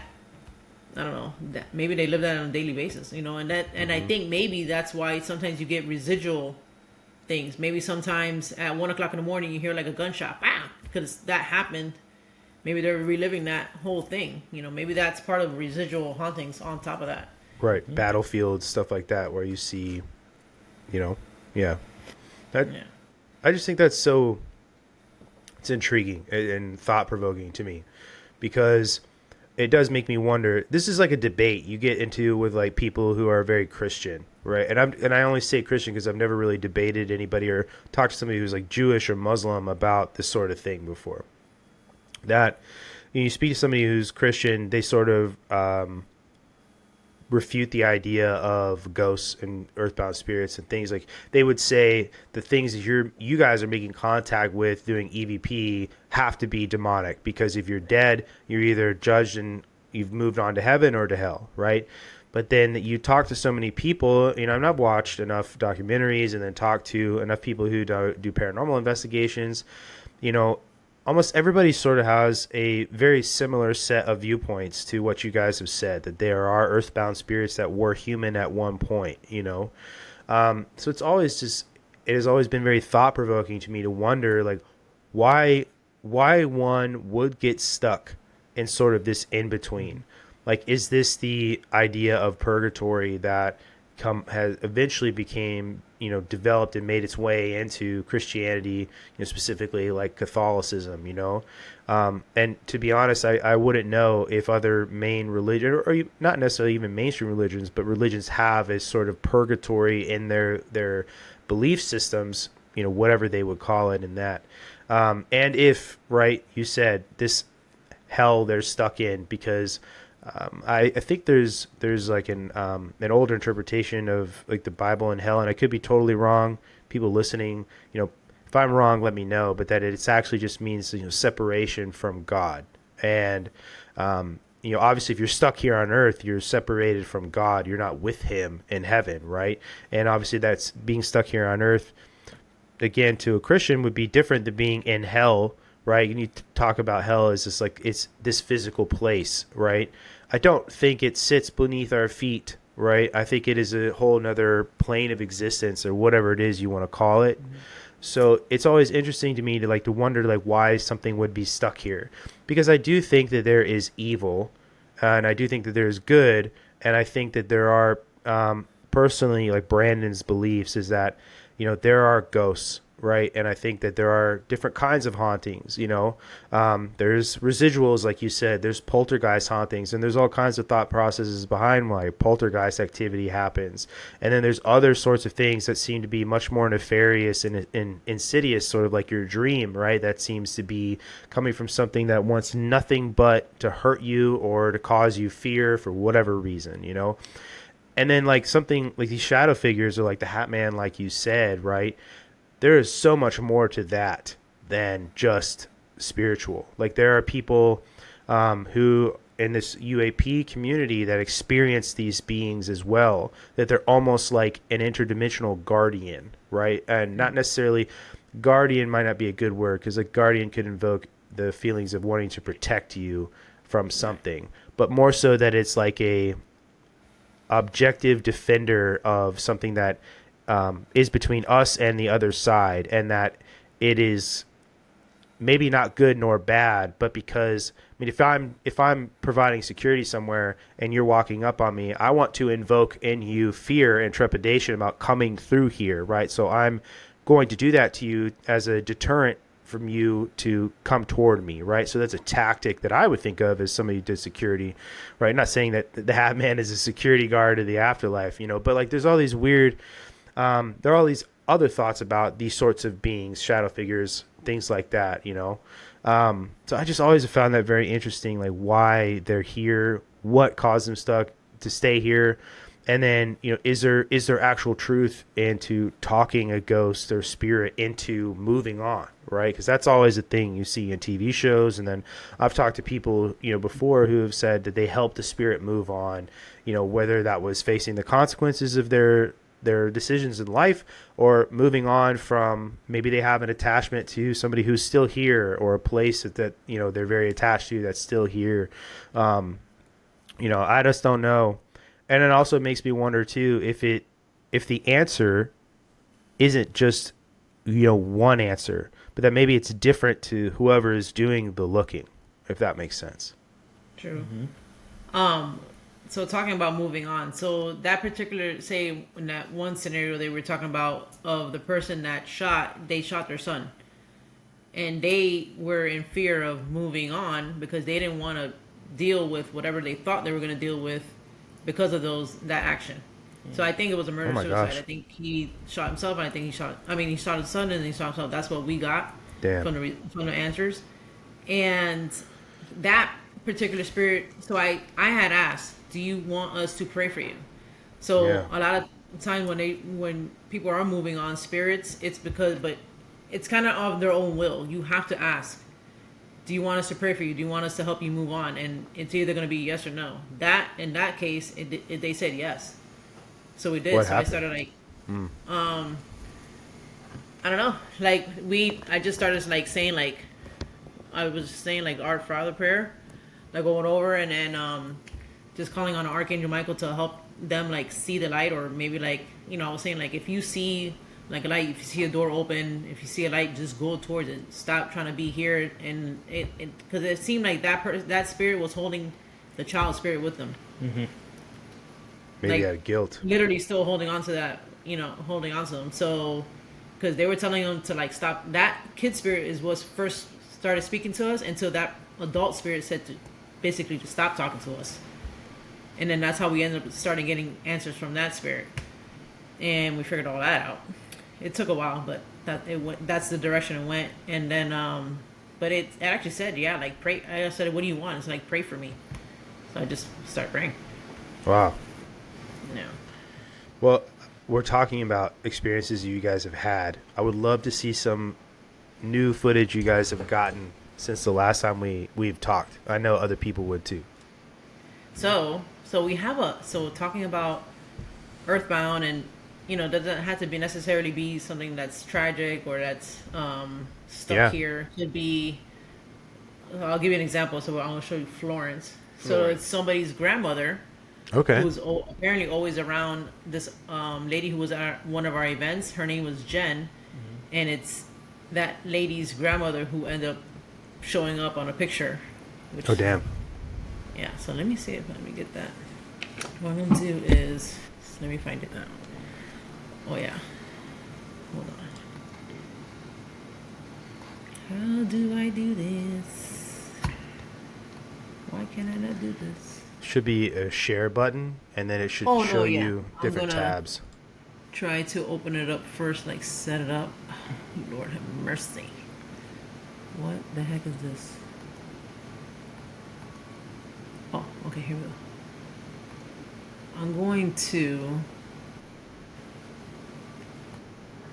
I'm gonna hopefully this is not too loud. Let me set it up. Oh, Jesus. I just closed it. Why did I do that? No! Stop it, Jennifer. Where are you? Okay, you're here. Thought I lost you for a second. Alright, I'm gonna fast forward. The clip is 3 minutes. Is that alright? Whoa, can you hear me? The Absolutely. clip is 3 minutes. Is that okay? Yeah. Oh yeah. Alright. Share screen. So I put share screen? Yep. Yeah.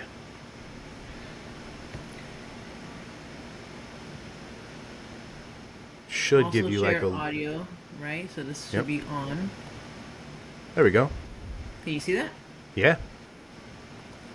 All right. So behind that laser pointer. is that audio good? Like, can you hear that? It's a little loud. You could probably turn it down from whatever Okay. media player you're using.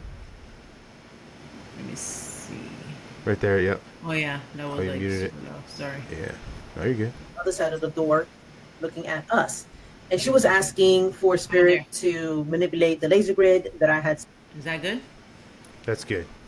set up there, and they were interested in the laser grid itself. And I had a cap on the table, and I had a trigger where if somebody would move in front of the grid and like disrupt it, it'll set off an alarm. It did trigger the alarm a few times, and I had to get it up and reset the alarm the times it did. So while we were there and Nicole was taking pictures, I was running an SB session and asking questions and asking spirit to either talk to us or manipulate any of the devices that I had on the table. So both Nicole and Jen had gotten up. Unbeknownst to me, we didn't know what she had captured yet on her camera. Turn off. So that girl Nicole, the person you see there sitting there with the orange shirt, her name is Jen. Her friend Nicole was standing where I was saying before. Okay. And I was standing in around the other girl, Jen. So this is what happened. The portal, and I'm gonna have you talk to us through these devices that I'm gonna hold in my hand. Okay? Yes. Yes. All right. So that yes is coming through like a spirit box portal session. Like that was the clearest yes I've ever heard. Yeah. Wow. I heard that Ever. too. And it sounded like an old lady too. That's ever. Jenny was in the opposite end of the house, and then I was doing that portal session in that room. So that's when I had asked if we can switch to another form of communication. That's when you heard the yes. Yeah. And at this point, that's when Jenny joins us, and then you'll hear what happens. Gotcha. Immediately after Armando and myself saw the picture ourselves, we conducted an EVP session to find out what happened. This is the EVP session that we did. Listen up. Sitting down, and there was somebody behind me who loved that person. I needed one to make the buzzer go off. That is what I have to do. Can you spell your name one more time? Are you related to me? This is Jennifer. Are you someone related to me? Or do you live in the town? And I was asking about Catherine. This is the picture Nicole showed me on the phone. We didn't ask this. Florence, if you can tell us if Jennifer's mom, if you know that they're okay, mom and dad, if you know that they're okay, touch her on her right shoulder.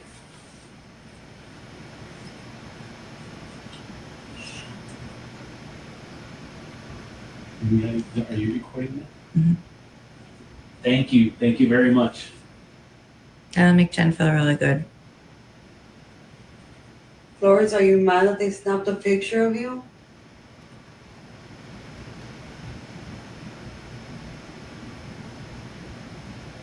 Babe. Babe? My grandmother used to call me babe. Can you give Jen a message? Seems like you're always with her.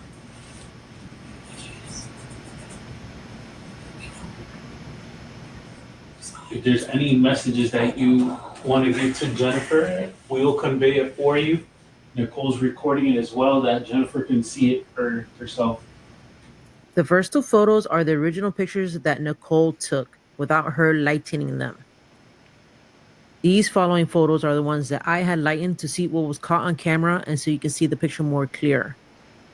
What are your thoughts? Do you think this is Jen's grandma that came to our event because she knew she was going to be there and get a message? So I'm going to rewind it back so you can just see the pictures. Without her Yeah. lightening them. So that's like the person like walking away. And this was like standing there. So you Right. see how like dark it is. So the room was completely dark because I had the laser grid up. So that's why you see that like green ambience. Yeah. So I don't know if you can see my mouse. You see this person Oh, right yeah. here? Yeah. And then this is Yeah, Jen that- and this is me because the laser had triggered and I had to go and take off the alarm and reset the laser grid. So And I you guys like, can't stayed see around that here. standing there without. No, nobody else is there. That Nicole Holy took shit. without her And lightening then I'm them. gonna show you the light one. These following So I had made it like a black and white just to like see it more clearly. Yeah. And you can't really see it that good here because it's so far away. But like in person, it almost looks like she has like a lace Like a white lace collar. collar or something like that. It's Oh, wow. kinda photos are the ones that I had lightened to see what was caught on camera. right there. You can kind of see her shoulders. You see it there, Yeah. like a lace overlay or something like that on top of her shoulders. So it almost. So I even asked the lady because when she saw it, she thought immediately, she was like, "That's my grandma." And so you can see the picture more clear. What are your thoughts? Do you think this is Jen's grandma that came to our event? And on this one, I don't even think you can see like the bottom. It's just kind of like fades out here. Yeah. Yeah. I thought maybe something was in front of it. Well, there's a table there, but there's no Yeah. feet. Yeah. Right. I can see the floor. Whoa. Yeah, So How- when she showed us that gave me like Yeah, I complete bet. goosebumps. Like I had goosebumps for like 40 minutes. I was not well.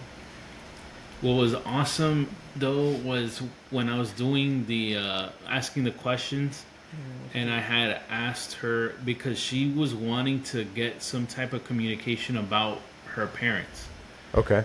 She just wanted to know if they were okay. So I asked the grandma Florence if she had seen the mom and dad, if she knew that they were okay. Just tap Jen on the right shoulder, just so we know that she's okay. Yeah. And sure enough, you see her and Immediately. She's doing like Bam. something, yeah. And then Yeah. I had asked Nicole, are you recording this? And then that's when she's like, yeah, and she's gonna enjoy seeing this because finally Jennifer is gonna know that her parents are okay in the aftermath. Yeah. That's So insane. that lady's parents had died, say like within the past like 6 years. Both of them, they kind of both passed separately. Mm-hmm. And so what she had told us was She just wondered why she never felt like she never got a sign of her mom, her dad, why she never felt like they were around. So I don't know if that's why that opportune time, like to me, spirit already knows what you're gonna do. So they're gonna take advantage Right. of like, hey, you're gonna do this later. I'm gonna hopefully show myself or give you a sign to let you know that I'm here with you. So since she hadn't never, I guess that really like obviously it bothered her that she hadn't heard from her parents or haven't even anything, like nothing. And her grandmother passed when she was like younger. So I guess that's the person who. That's why I said that. Like, oh, you're always with her, and like the K2 like meter like spiked when I said that. Yeah. So maybe that's why she took the time to come that night, just so she wouldn't feel like that alone. Yeah, no She wouldn't doubt. feel like that about her parents. That photo is incredible. Do you guys, I mean, Yes, how it's often do you crazy. guys get a photo like that? Like, honestly? Never. Never. Right. Very rarely. Yeah, Very and we didn't even rarely. take it. That it was her best friend that took it. Nicole, right. Right. Yeah. Right. But it was them two. They were watching me set up. Yeah. So I was there in that little first tea room with them, and he was in the back room where they ended up leaving and going to them.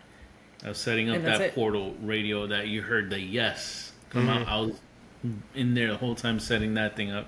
Because Yeah. the thing is, you can have it configured in one way, but then you go to another location and all the configurations are wrong. So every time you go somewhere, I spend like a few minutes just Tweaking playing it, around yeah. with the configurations until I Yeah. get it just right. For sure. Mm-hmm. Can you guys explain? Oh, no, go ahead. Whatever you're going to say No, I was first. gonna say that the only time where somebody, like more people went into the house because it was an event and people can just like wander and go into the houses with us and join us and like whatever session we're doing was at the time where she already was blindfolded. Mm. So that's where you hear somebody, were you mad that they took the picture of you? Somebody else was asking that. Mela was asking Right. that. And yeah, at that point, people already saw the picture and they were like, what the hell? Like, that's fucking crazy. The lady who runs that event, like the director of the location, that was old Davy Schoolhouse, Yeah, yeah. she was like, you gotta send me that. That's insane. Because, Yeah, I'd put that up. You never get that. Yeah, it's wild. Yeah, I'd be on the It was very website or something at the very least. That photo. Yeah. Yeah. Oh, that's crazy. Can you guys explain real quick what the Estes method is and why you guys were doing that? Because I've seen that on other programs before, and I kind of have a loose idea, but just for everybody watching to contextualize what you guys are doing and then the purpose behind it. Okay, so the Estes method essentially is well, what you saw there. You saw a blindfold, so that way you're covering the sense of being able to visualize and not being manipulating the responses that you're getting by something visual. Or You have- reading the person's lips who's asking the question. Or reading, yeah, thank you. Got you. Or reading Okay. the person's lips as well.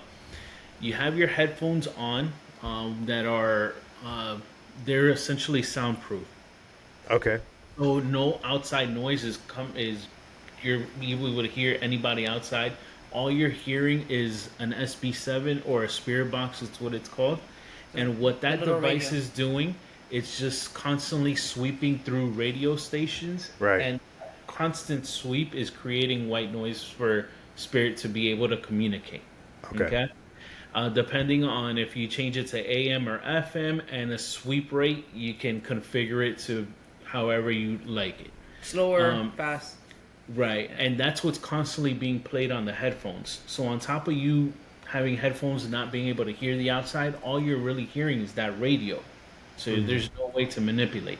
So what that whole experiment is used is, like me in that video, I'm asking questions, and in that video I'm kind of using Jennifer as a piece of equipment or a tool Yeah. to be able to communicate with spirit. So spirit is going to respond my questions using her, and what she's doing is whatever she hears through multiple sweeps, Yeah. she'll come out and say it, Okay. and that's how the Ested method works.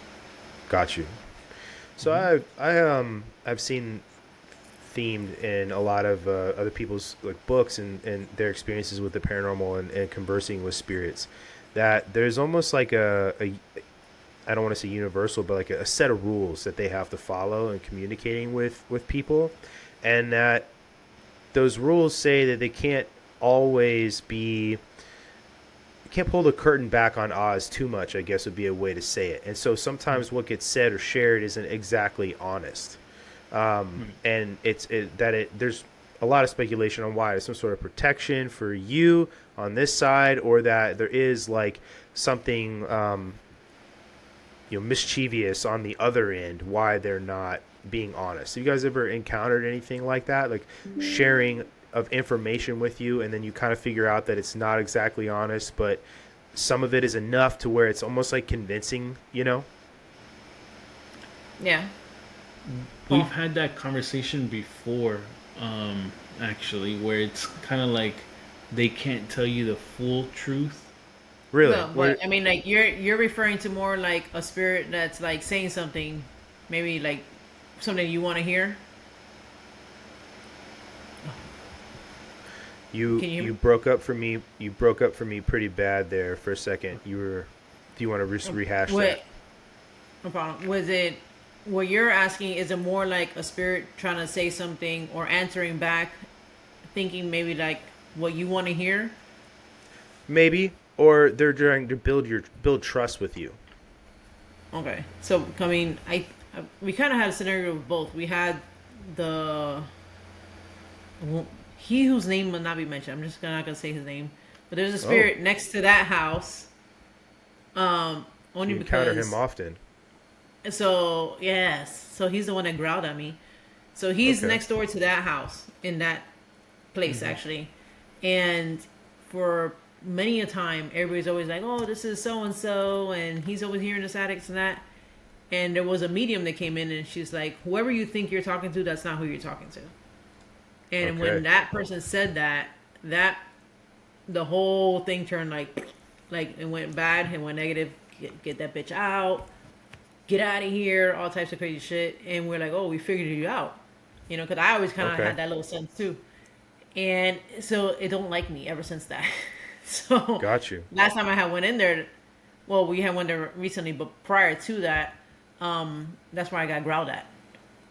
What was it telling you that you guys figured out that it wasn't what it was because of the medium? The medium, the person that people think they're communicating in there, which he probably is in there every once in a while, but it's not who they're constantly talking to, is they think it's somebody who used to live. Did he used to live in the house when he was a neighbor? No, so he was a neighbor, but what his story was he was like childhood friends. That location, it's the two houses, but they were sisters. Yeah, they were. And they when they each got married, they kind of got similar houses. So that's what it is. It's the two daughters' houses and the childhood friend, that shall not be named. Yeah, but so they think they're talking to the childhood friend. I don't think it's that childhood friend. I think it's somebody who's just, maybe they're just there at that house, at the location, because, I think they can be anywhere. And they just want to get that attention. Mm-hmm. So they're going to play up that, yeah, it's me, and I'm going to do the bells and whistles for you because you like that shit, until they got called out. Yeah. And they didn't like it.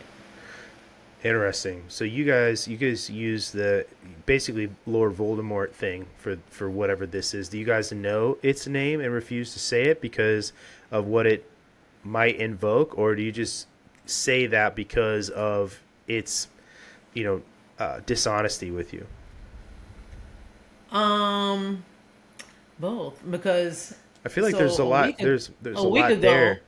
Yeah. Yeah. So a week ago. Okay. So 2 weeks ago, we filmed a segment with Univision at that house. I was like, hey, I have a place. Let's film here. I think you guys will like it. Whatever we filmed there wasn't really negative.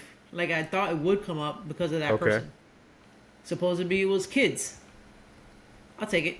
So at least that's what whoever they brought with them to film and all that, that's what they got.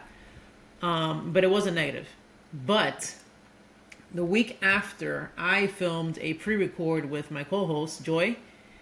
and that would air this Sunday. Mm-hmm. Because we were going out of town, and that way we're not going to be able to do it live. So the first piece of equipment I had turned on, which was like my word bank, my obelisk, Yeah. came on was the dude's last name, which is Whoa. Hammer, right? And Interesting. then I saw that and I was like, that's weird, because I hadn't used that any equipment since that taping, Mm-hmm. and it was like literally the week right before that. So I was like, Hammer. I was like, okay. And then on her word bank, all the way in fucking LA, she got in the attic. And I said, oh, hell no, bitch. Get out of Whoa. here. And that's where he's at. He's in the attic. Like, that's literally where everybody goes to investigate. And I was That like, sounds I was like, no. powerful. I was like, we're not going to do this. Go back to your... I was Right, like, right, "Go right. back." Yeah. Interesting. That's sort of like distance covered, right? Obviously, I have no idea what distance is like on the other side of the veil there, you know. But that just seems powerful, right? To be Yeah. communicating, for lack of a better word, to two separate people so far apart physically, and the way we know physical time and space, right? Versus whatever it may be on the other side. That's pretty wild, man. Interesting. Yeah, and I personally think, just even from that growl alone, not that he's powerful, but I think he's a strong Yeah. spirit. It sounds non-human to me. What do you think? So?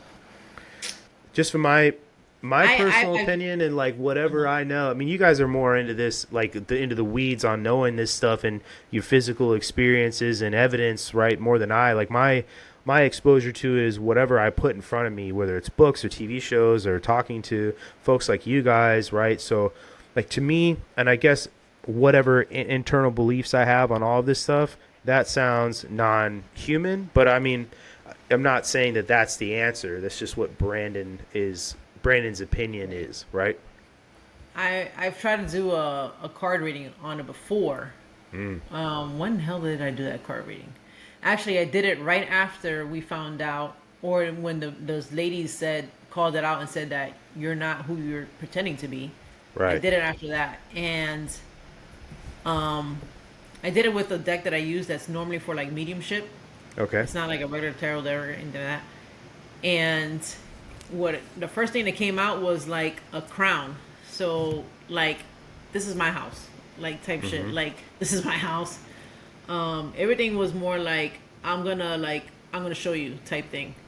And I think after that, he had went there, and then after that, one time he had went, I didn't go that night.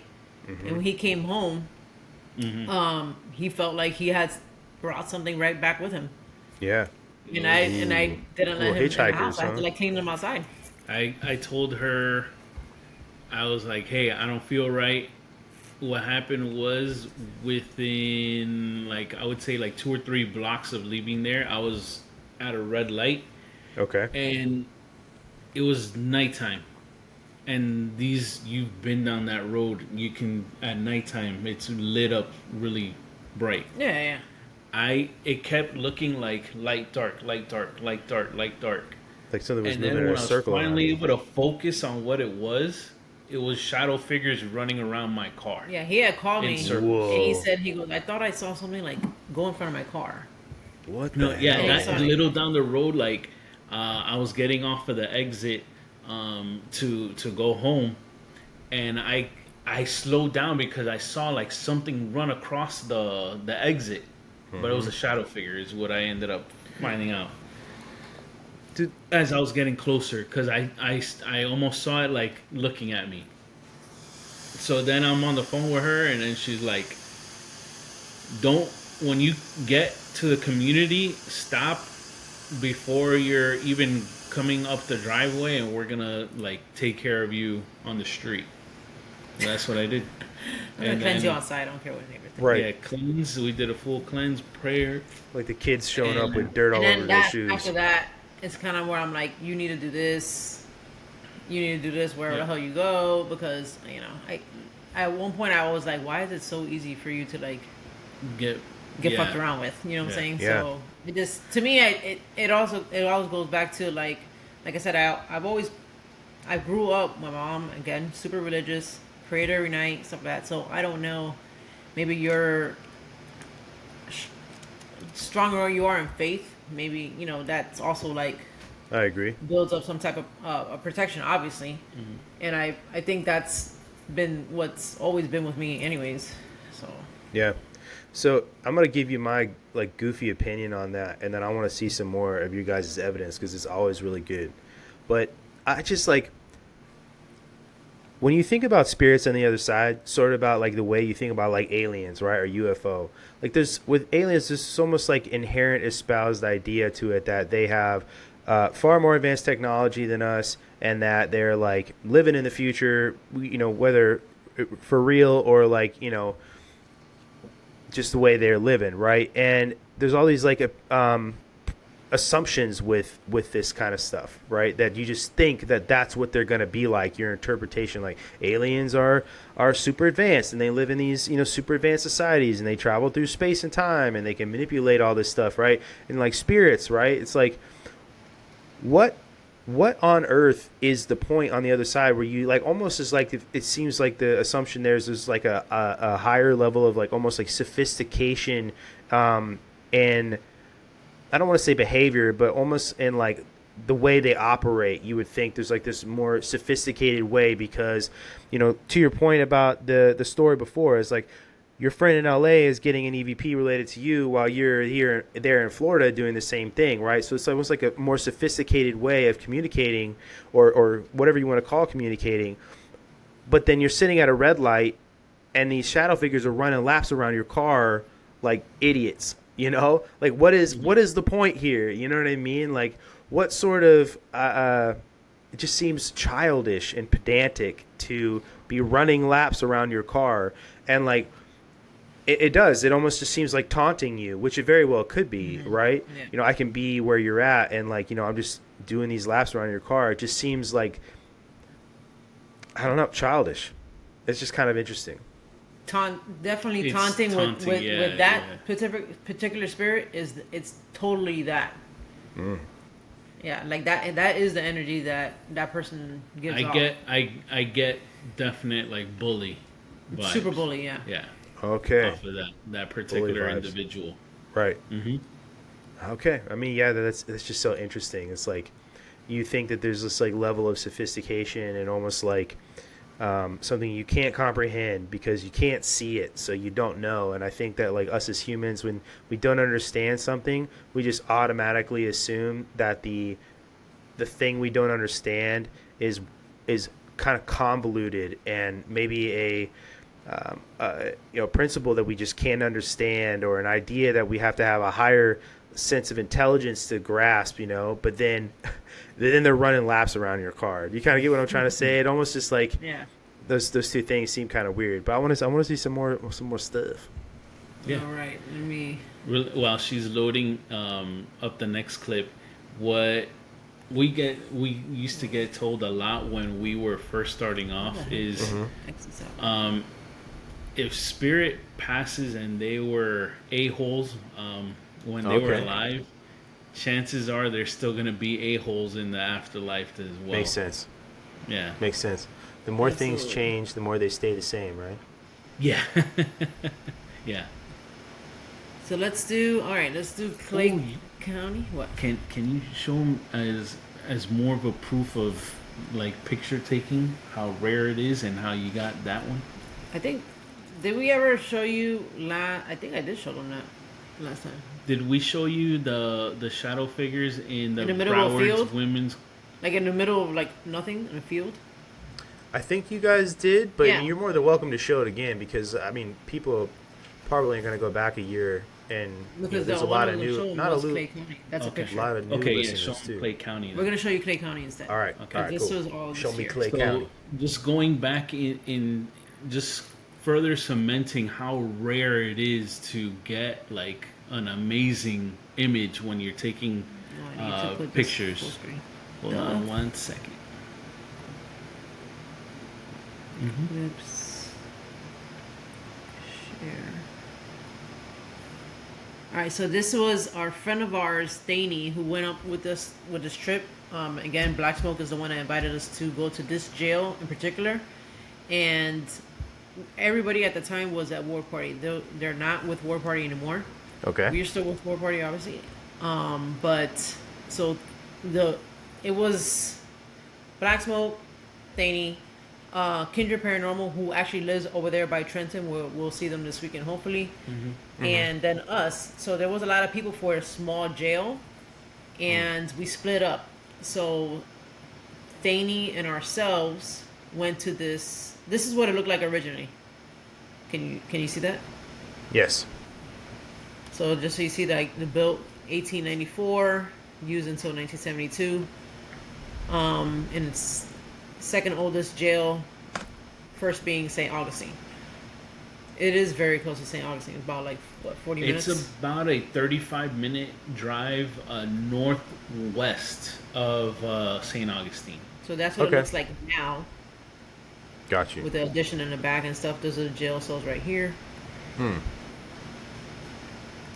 So she was taking, Thaney, my friend Thaney, was taking videos, and she had sent this to me. She goes, "Do you think there's something here?" Because she's very new at the whole paranormal thing. Okay. And I was like, "No, I don't think so." At first, I was like, "No, I don't think so." But then I started like looking at it, and then what I do is I manipulate. I try to like lighten it up or darken it to see if you see the same thing. If it's not, like the lighting, or whatever. Okay. So she saw that, so I circled that. So I pulled it up closer, and now I was like, dude, I totally see like a guy with like this older style, like I don't know what you call that type of hat. Not a top hat, but Not a cowboy hat, but not a top hat, but like that older style. Yeah, yeah. That's where you know that type of hat. you'll see in a few seconds what she means. And I can see like his beard. I can see like he has hair on his side. I can see his nose. Like I can see everything. And then I was thinking maybe it was something with this light, but it's not. But it's like on top of the bars. These are jail cell bars behind him. So you're gonna see my scribble Her over here. sweet scribble. I changed again the different type of like lighting, and you can almost see it like more. Looks weird. So I kind of drew the hat for y'all to see Yeah. The hat Yeah. where the nose his is eyes, and his the nose, and eyes. stuff like that. And this right here is like he had like a beard. Interesting.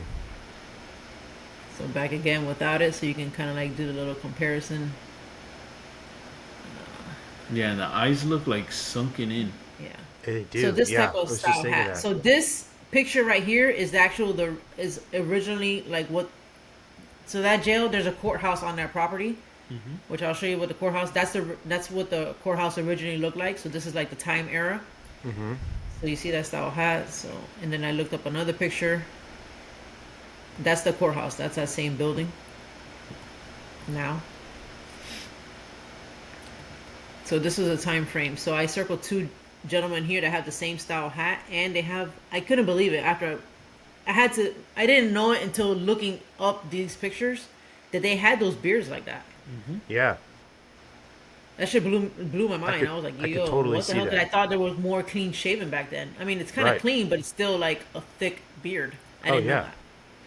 Yeah, I didn't know that was a thing. So that's the style of like what the guy looked like. So if you want to go back to, let me see. Yes. Yes. Trying to- And I agree with you, Mondo. His eyes do look sunken in. Yeah. Yeah. Yes. So to me, since I've seen like earthbound spirits, and sometimes, so I started telling people maybe like I would like to be like including, and if they go somewhere and they're investigating live, like to maybe have me on the phone because I've come to realize I see shit when it's live, like happening live. Oh, okay. And or like a picture of something or whatever. I don't know how to get out of there. Okay. Did you see it? You want to see it again? Oh, I can see it. Yeah. That looks crazy, right? And then Yes. this guy, it looks like something else. Almost seems Like like his another dude hat was standing like here. maybe like leaned back on the back of his head, like it's kind of just Yeah, sitting yeah, on the like, top this of is the his whole crown forehead. instead of like Yeah. pulled down brow wise. Exactly. Yeah, it's like up. Yeah, yeah, like the Yes, That was just that. like that. Yeah. Yeah. But you see the brim. Yes. You see literally the top and The how it top. has like that little dent in the middle. Oh yeah, Mm-hmm. that's true. It's fucking crazy. Like I saw his nose and everything, Just and looking at almost here, kid you not, like seeing it in my phone, it almost looks like just a reddish dot, and I was thinking if that was like a cigarette. Oh, right. Just back. What Yeah, you doing in my cigarette jail? or cigar type of Something. thing. Yeah. Yeah. Yeah. You could be Oh, right. man. That's cool. Yeah. This was a wild capture, and I can see like, like you see right here, this black kind of goes down, but then it's like it fades out. Mhm. But this black right here shouldn't be like that. It should be like this. Right. So it was I almost think like you're- almost you're more s- see through here, and it was more coming up more solid. His like bust up. You're right. Yeah, yeah.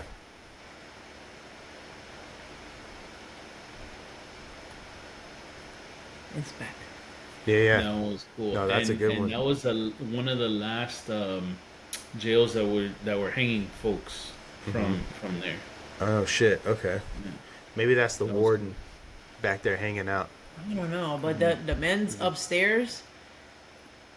She said she felt uncomfortable, so like I think that's why she was taking videos. She was just doing like B-roll, and I had done the same thing. And there was at one point, and it was in the same little area, that little hallway, where if it sounds like you hear like something like a little whisper, like an EVP maybe, or like real soft, Yeah. and then my video distorts. It kind of like, it does like that mirage thing.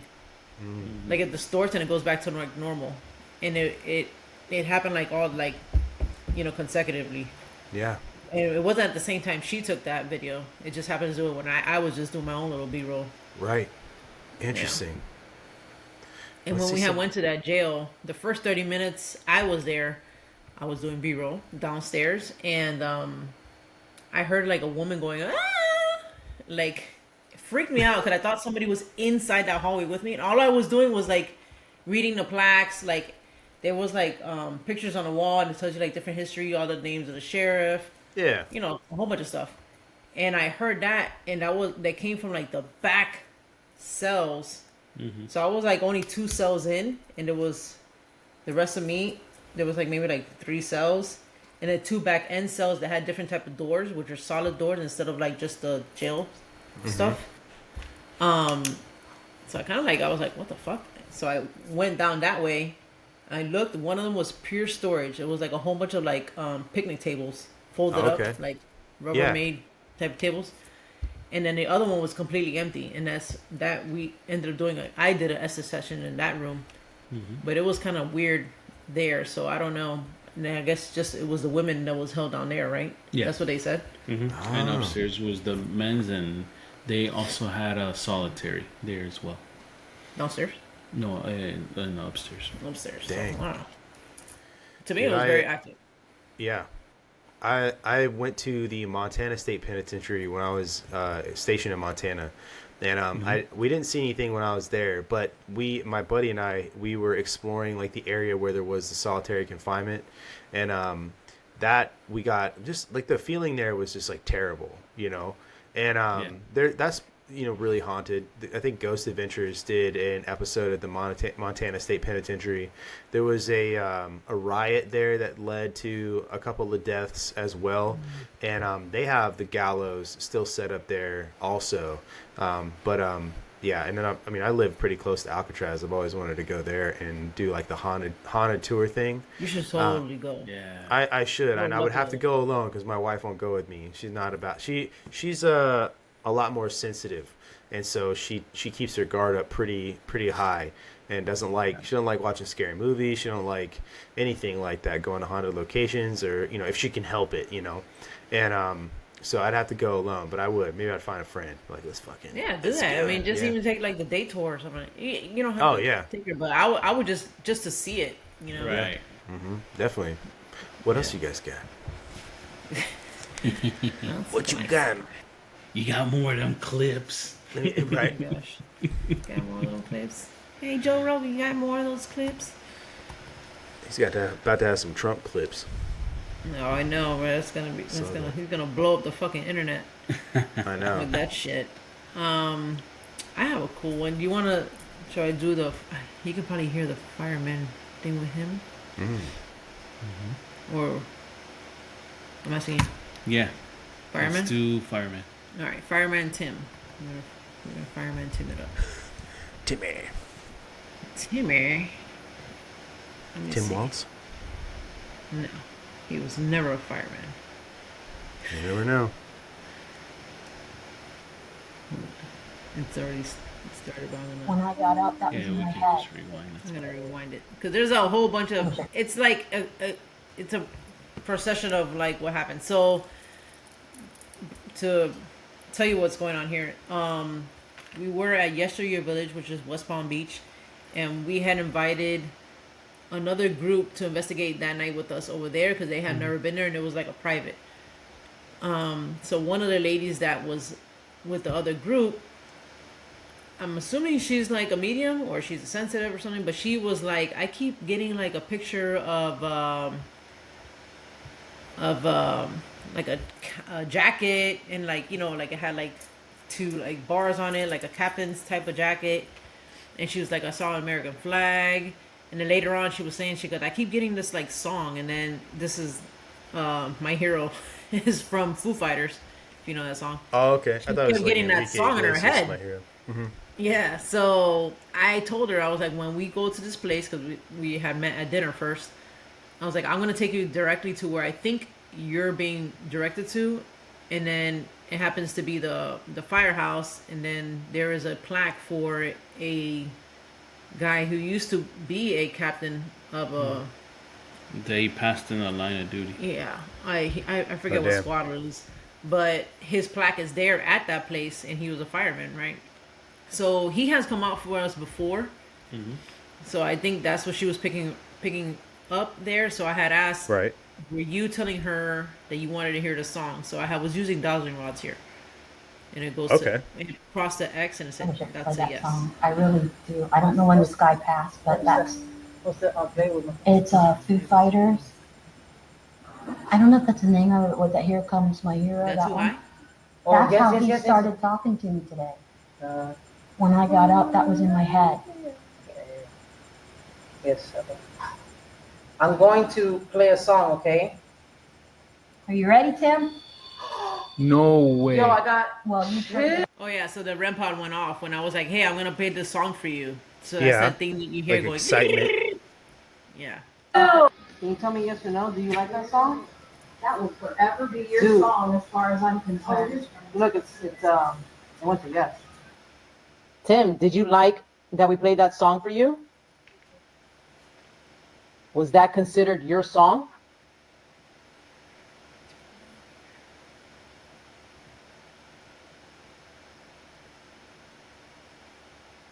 You did a lot of good for a lot of people. Your service to the community. Thank you.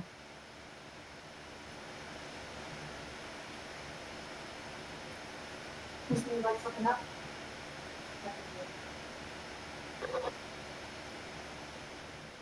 Is there anything you would like to tell us right now?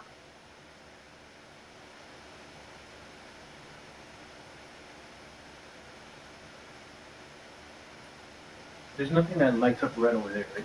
No. Yeah. Was that Because you? I saw you. That's why you hit the REM pod. I saw you. There was a red light that was in that corner over there.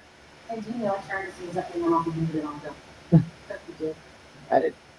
Tim, did you like that we played that song for you? Listen. Was that considered your song? Did a lot of Yeah. good for a lot of Correct. people. You served to the community. Thank you. You're welcome. Is there anything you would like to tell us right now? Tim, you went through a lot of effort to reach out. Is there something what is the message that you're trying to get across?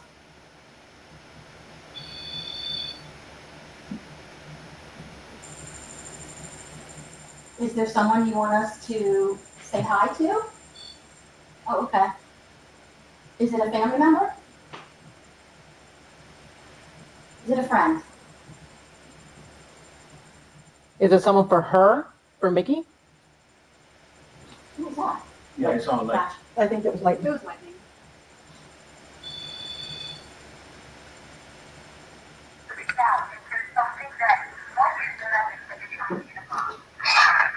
Whoa.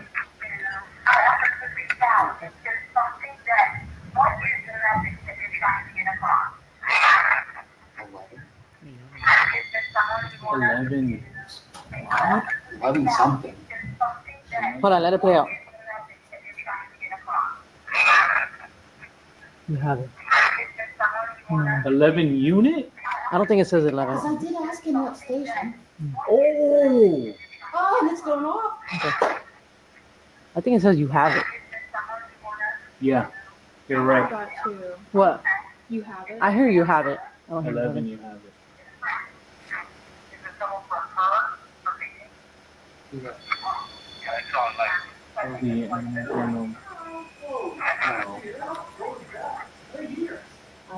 I heard that.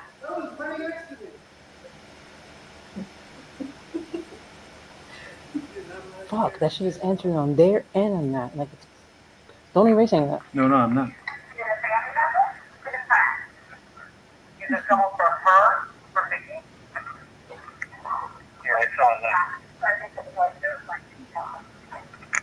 It says no, but it says Yeah. something else after. Yeah. Interesting. Yeah, that So- one's a little long, but Yeah, no. I don't know. Did you hear 11 by any chance?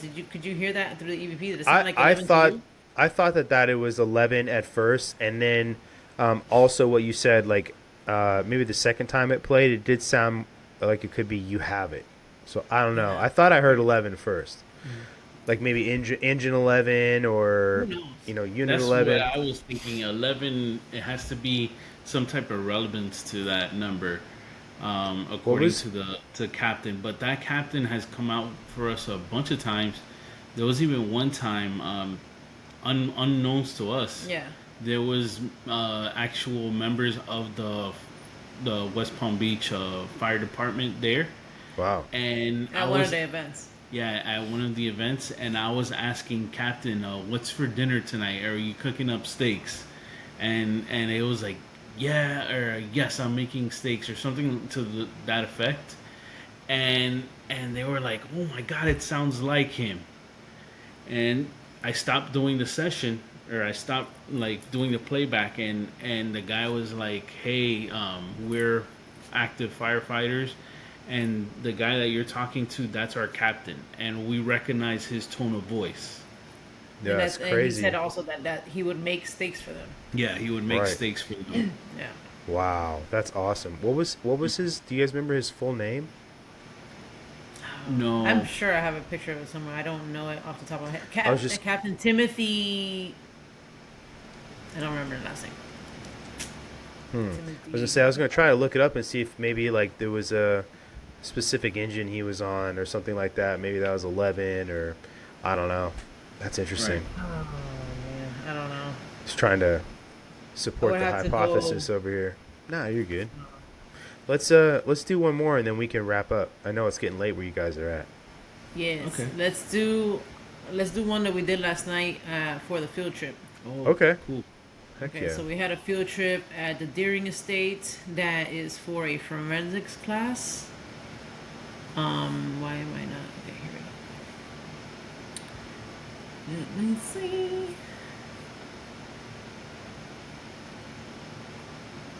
How do I do this to So this was kids. And this one I want to play because it come out in an EVP and it came out on a piece of equipment. That's good. The response. Yeah. Mhm. So these were kids that were asking the. Okay. EVP. Middle school. Yeah, Got so you. this You is can see this, a right? middle school forensics Yes. class. Okay. And when we do the session with anybody, it could be these kids or any guests, we like to get the guests involved. So that way Sure. it's not like they're just watching us do stuff and they get bored. I want the guests, and Jenny too, we want the guests to have a great time.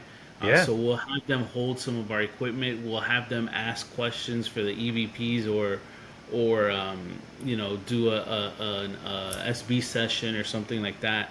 but we'd like to get them involved so that way they have something to go home and be like, hey, I did this tonight, or it wasn't it cool that you did this. And a lot of times we get a lot of good reviews from the guests. Especially the kids, though. The kids get a kick out of this because they're so scared. They're like, is anything gonna possess me? I'm like, no, it doesn't work like that. They're like, that's all they're asking crazy questions. They're like, I want something to happen. I'm like, no, you don't want that either. You know what I'm saying? They're legit. Like, it's so funny because it's just like pure haunted house type of like thinking. And I'm like, no, this is how, So we go through like this. So I'm like, just ask anything. So we say like, ask like, what was your favorite dessert? Something that they can relate to because they were once human too. The people who are answering back us here, and they don't think about it like that. They're like, oh yeah, so like, did you like dessert? So that's gonna be one of the questions here. Like, what's your favorite color? Instead of like, hey, can you like come and possess me and shit. Yeah, let's stay away from those type of questions. Oh my gosh. All right. What's your favorite color?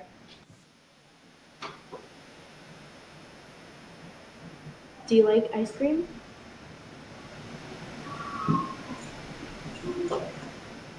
Did you die in this house, yes or no?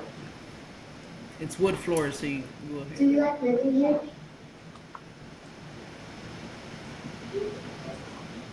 So you see those things in the bottom, those K2s? Yes. Yeah, they're lighting up. They shouldn't really be lighting up like that, but they were doing it while we were asking and answering questions. So like almost like responding. It was triggering that. How did you die?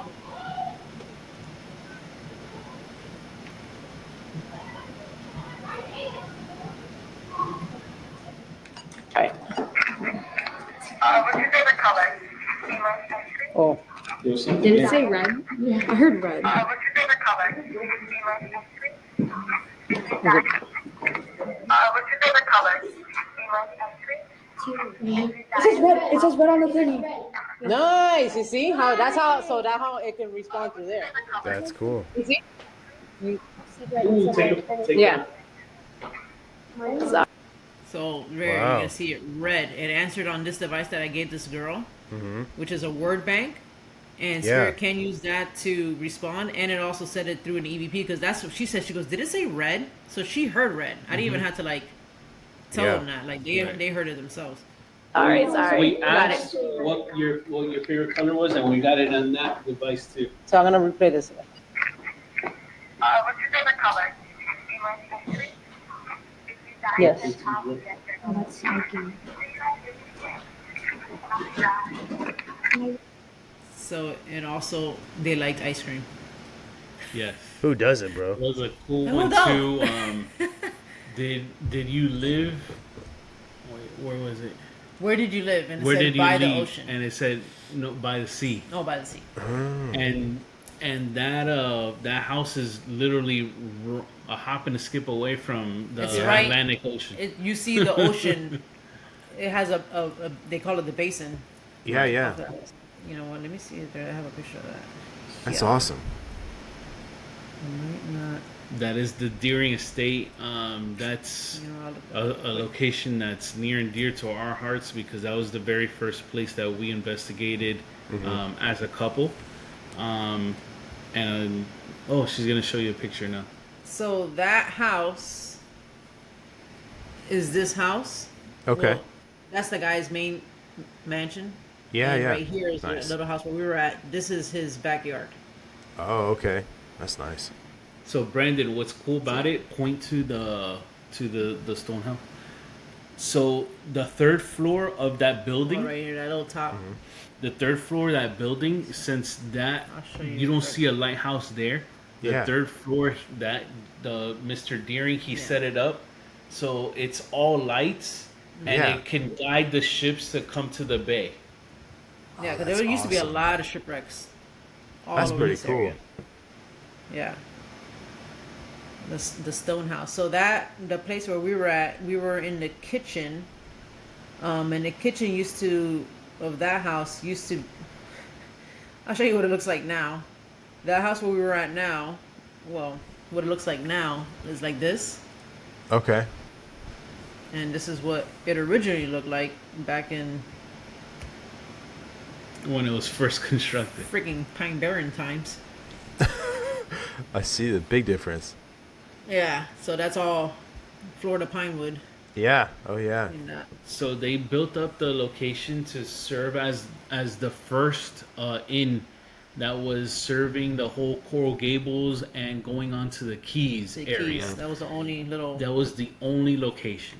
Oh wow. And then it was purchased by the Deerings, and they had the garden area kind of done by there's a location here called the Fairchild Gardens. Yeah. So they kind of had a part in doing the gardens here as well.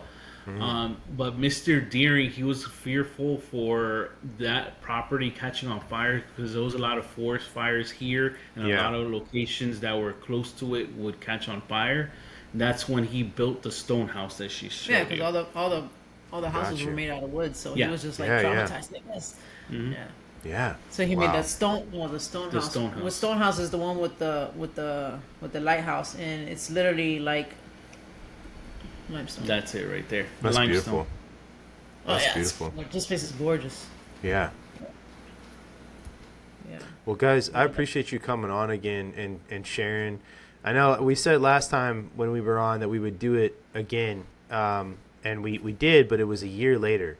But it would be cool to have you guys back on a little sooner and do this, because I know you guys are really active doing your investigations, and all your captures are great. I feel really lucky to have found you guys online and now being able to have you guys on twice and see everything that you guys capture. So I really, really appreciate you coming on, and the conversation is always really good. I love having these sorts of talks and bouncing ideas off of one another. And but let everybody know where they can find you, social media wise. Where they can watch, the content you put up, all that stuff. Yeah, definitely. Hey, and Brandon, anytime you want us to come on, you let us know. Us Florida January kids got to stick together, man. All three of us have that in common. Yeah, for real. We're all Florida in January. Are you serious? Yeah. He's 9, I'm 23, and Yeah, you're 29. 29. Oh, weird. My dad is the 12th. That's so funny. All Wow. these January, Florida. Weird. Okay. How about that? Nice. Look at that, man. And I found a feather out in front of the house yesterday where my wife did. Yeah, I'm going to go out there and hopefully it didn't blow away, but I swear to you, dude, that was there. It was just like right at the bottom of the bush, and it's just so out of place. It's like I've never seen a bird around here like that it has a caught your feather like attention, that. which is supposed Yeah. to. Yeah, like we get a lot of And- hawks and pigeons, but nothing like that. Yeah. I know you can't get enough of us.